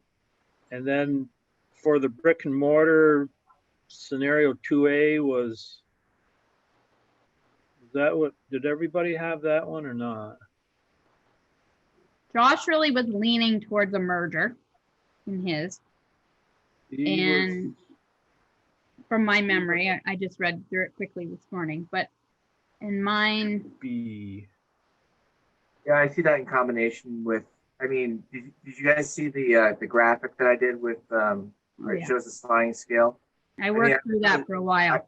I really see this as a scale that's going to be determined by the economics, where, we're going to be throwing a dart at the wall, saying this is going to put us in a safe position. It's going to buy us the value that we need. And so I could see any one of those in the middle bucket being very feasible, with the exception of the closure of 4 schools. Just because I see that as being a significant undertaking for whatever the last school is. I actually have the back of napkin number that I wrote down when I was looking at the NASDAQ report, and I see 710 students in one site, which is, if you add in the 10% for your safety margin, you're looking at an 800 kid population, which is almost double the largest of the school. But I see those other options in that bucket as being very feasible. So I think, Sarah, you had scenario 2A, right? I can't seem to get off my screen to be able to read what I had, but I think it was 2A. I can stop sharing this if it's helpful. That might give you a little more ease of access. Then I can find my exit full screen and go find it. And just let me know if you need me to share my screen again and pull that matrix back up. Google moves so fast sometimes. Which is my sequence? I think I had 2A. NASDAQ option B, which is, oh no, never mind. That's down at the bottom. 2A. Okay. And Josh, which one did you have again? Either 2A or the next one up, where either 2 or 3 schools get closed. So can we say that 2A is the one? That's What did fair. you think, Kevin? I had 2A's. I had 2A. Okay. And then for the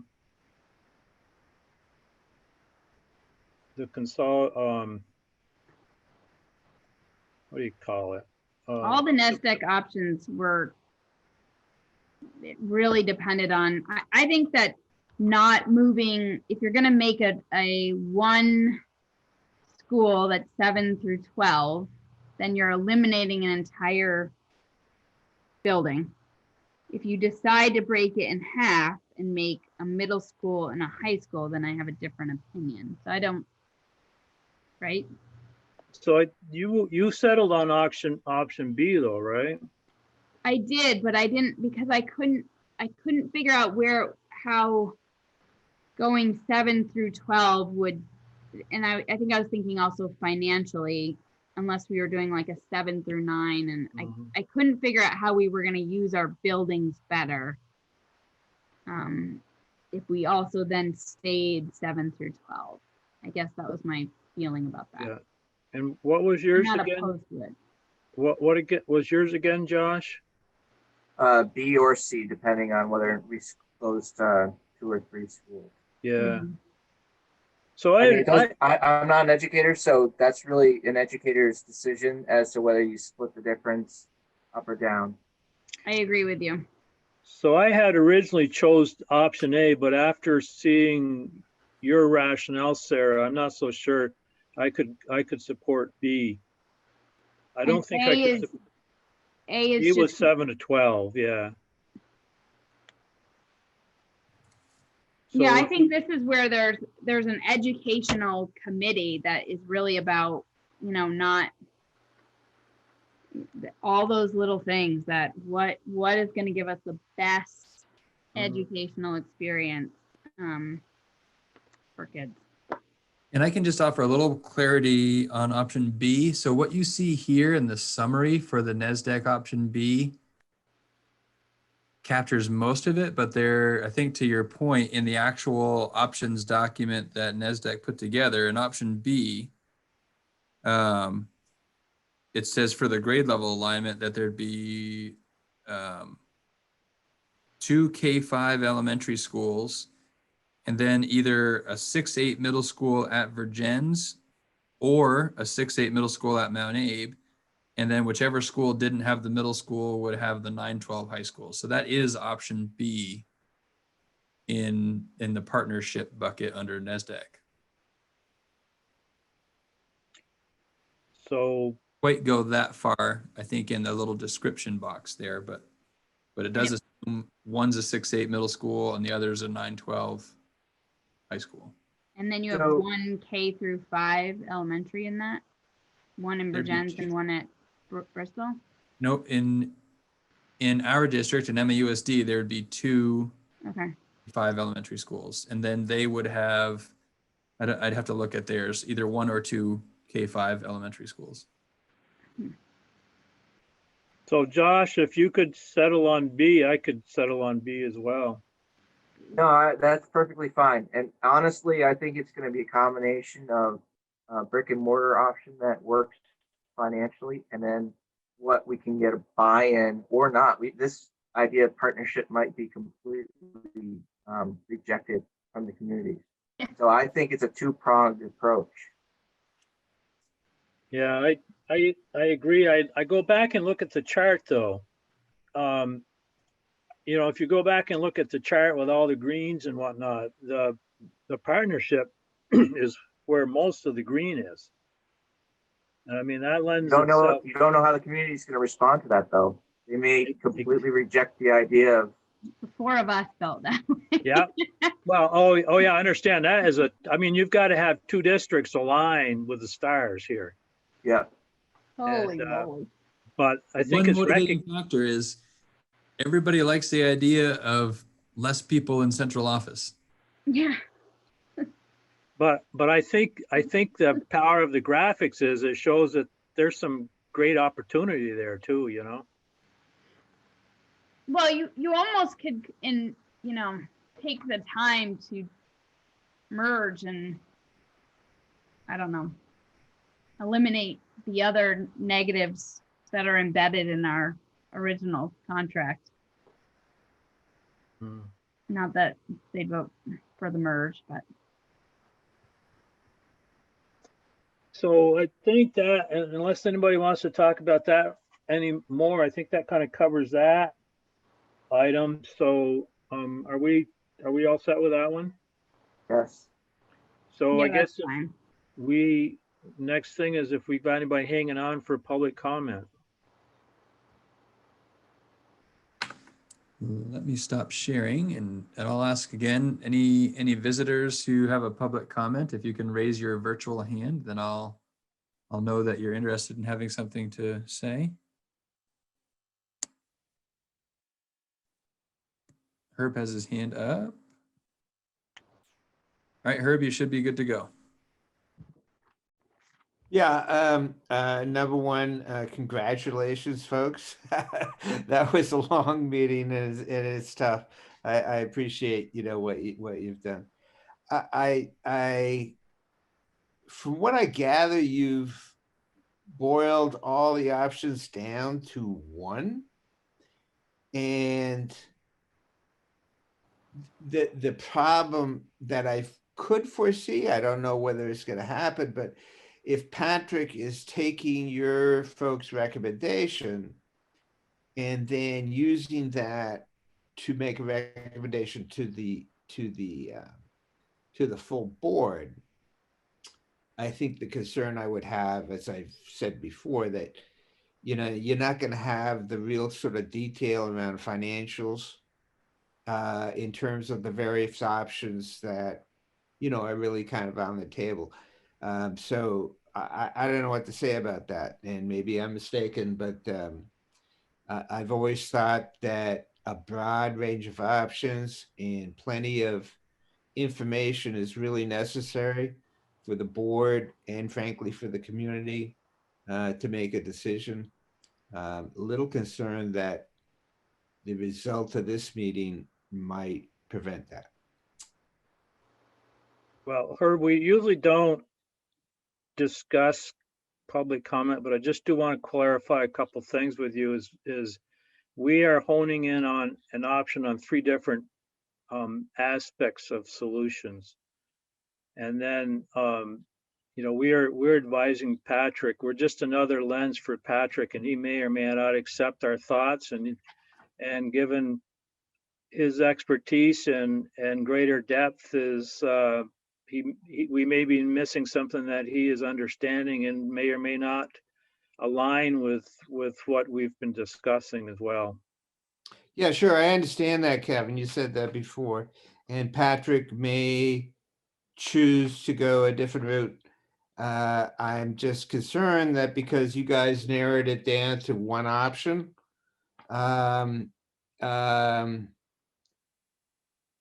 if he accepts that, I mean, he might reject it. I understand, but if he accepts that, we're really not going to have a robust discussion of the options, and we're not going to have the financial information needed to really try to sort out what's best for our students' education. So that's my concern. It might not happen. Maybe I'm being a nervous Nelly. It's just before election day, so I'm plenty nervous anyway. But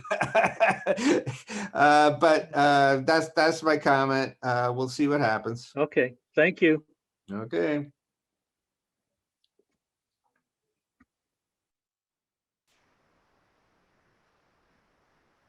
Give just one more minute to folks to raise hands.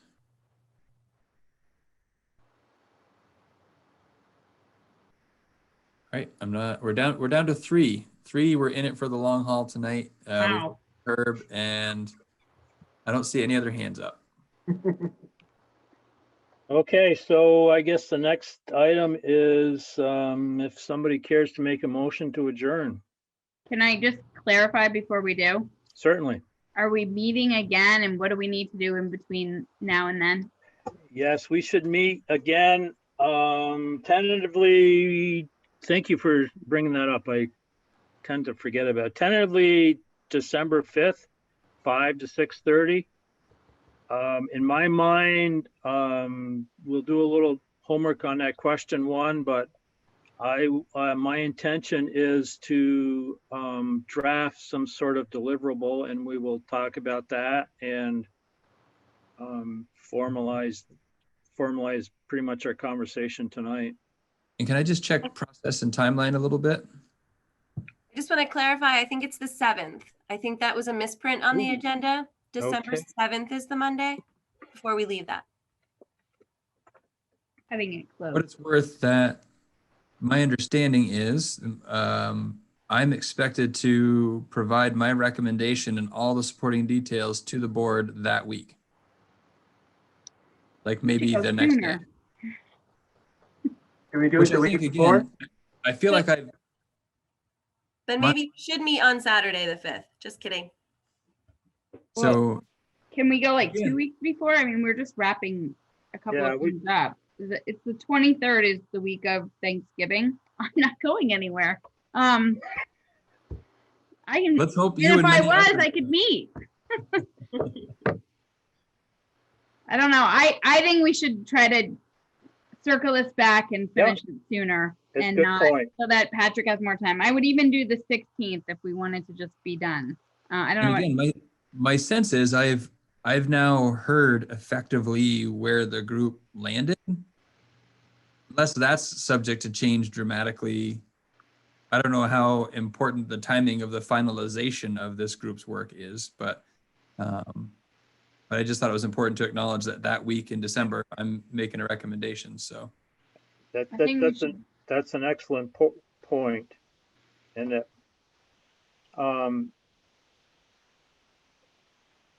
yeah, so 16th or 23rd is fine with me if it's Patrick. Ooh, we have a rescheduled board training. Is that on the 16th? I believe it is. Okay. Patrick, would it be Yep. useful? Do you need that meeting to make your to resolve the items at hand? I think we should be done.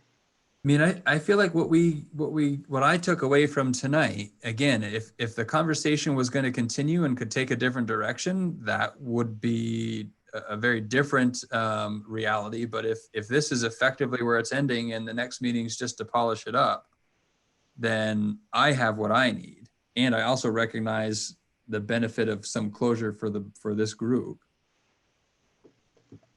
But I think we should at least have a draft before. So, and I'm not wedded. We started out on Monday nights. Maybe there's Any other day. Just another, like the 17th is fine. We could do the next day after our board retreat and no. Okay. I would prefer the 18th personally. Now, Patrick's got a busy schedule, so. Yeah.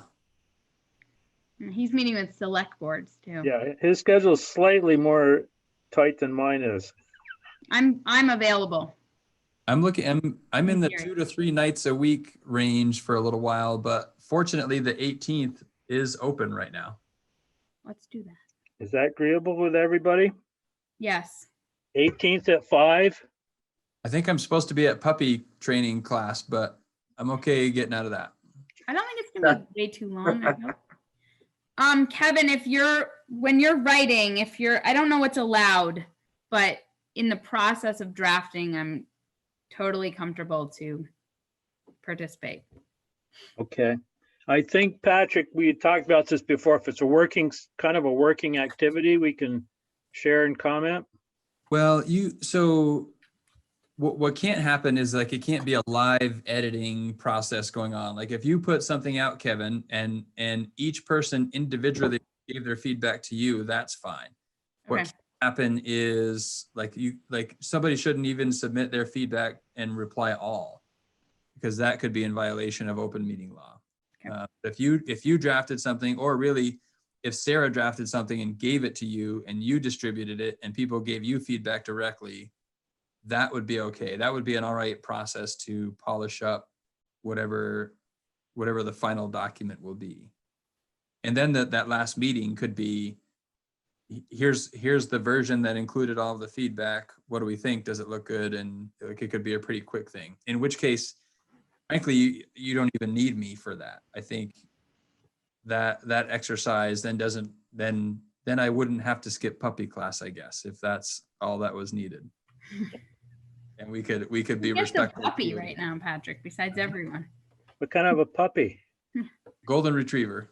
Oh, wow. Pretty adorable, Why? but I do know now why God made puppies adorable, because they're a pain most of the time. It's like a 1-year-old. Cutest beings on the planet. Yeah. Okay, That that was, sounds like a plan. yeah, okay. But Kevin, are you gonna can you write a rough, like, sort of, at least summary of what you're expecting, and then get feedback on format, and then get feedback on content? Yeah, let me start something, and once I get to get it going, I can send it out and people can start kibitzing stuff on it. Okay. My life's a little bit better in November after 20 college recommendation letters are written. We have all of our storm windows on, the lift's going back. Awesome. Evan, your lawn ornament, what's going on? Jeez, it's a fixture. So I think we were looking for a motion to adjourn. Yes, I make that motion. Second. All in favor? Aye. Aye. Wait a minute, do we need discussion? No, all in favor? Aye. Thanks, everybody. It's been Aye. a real work session. Very No helpful. kidding. Thank you very Good much. job, everybody. Thank you, everyone. Thank Good you. night.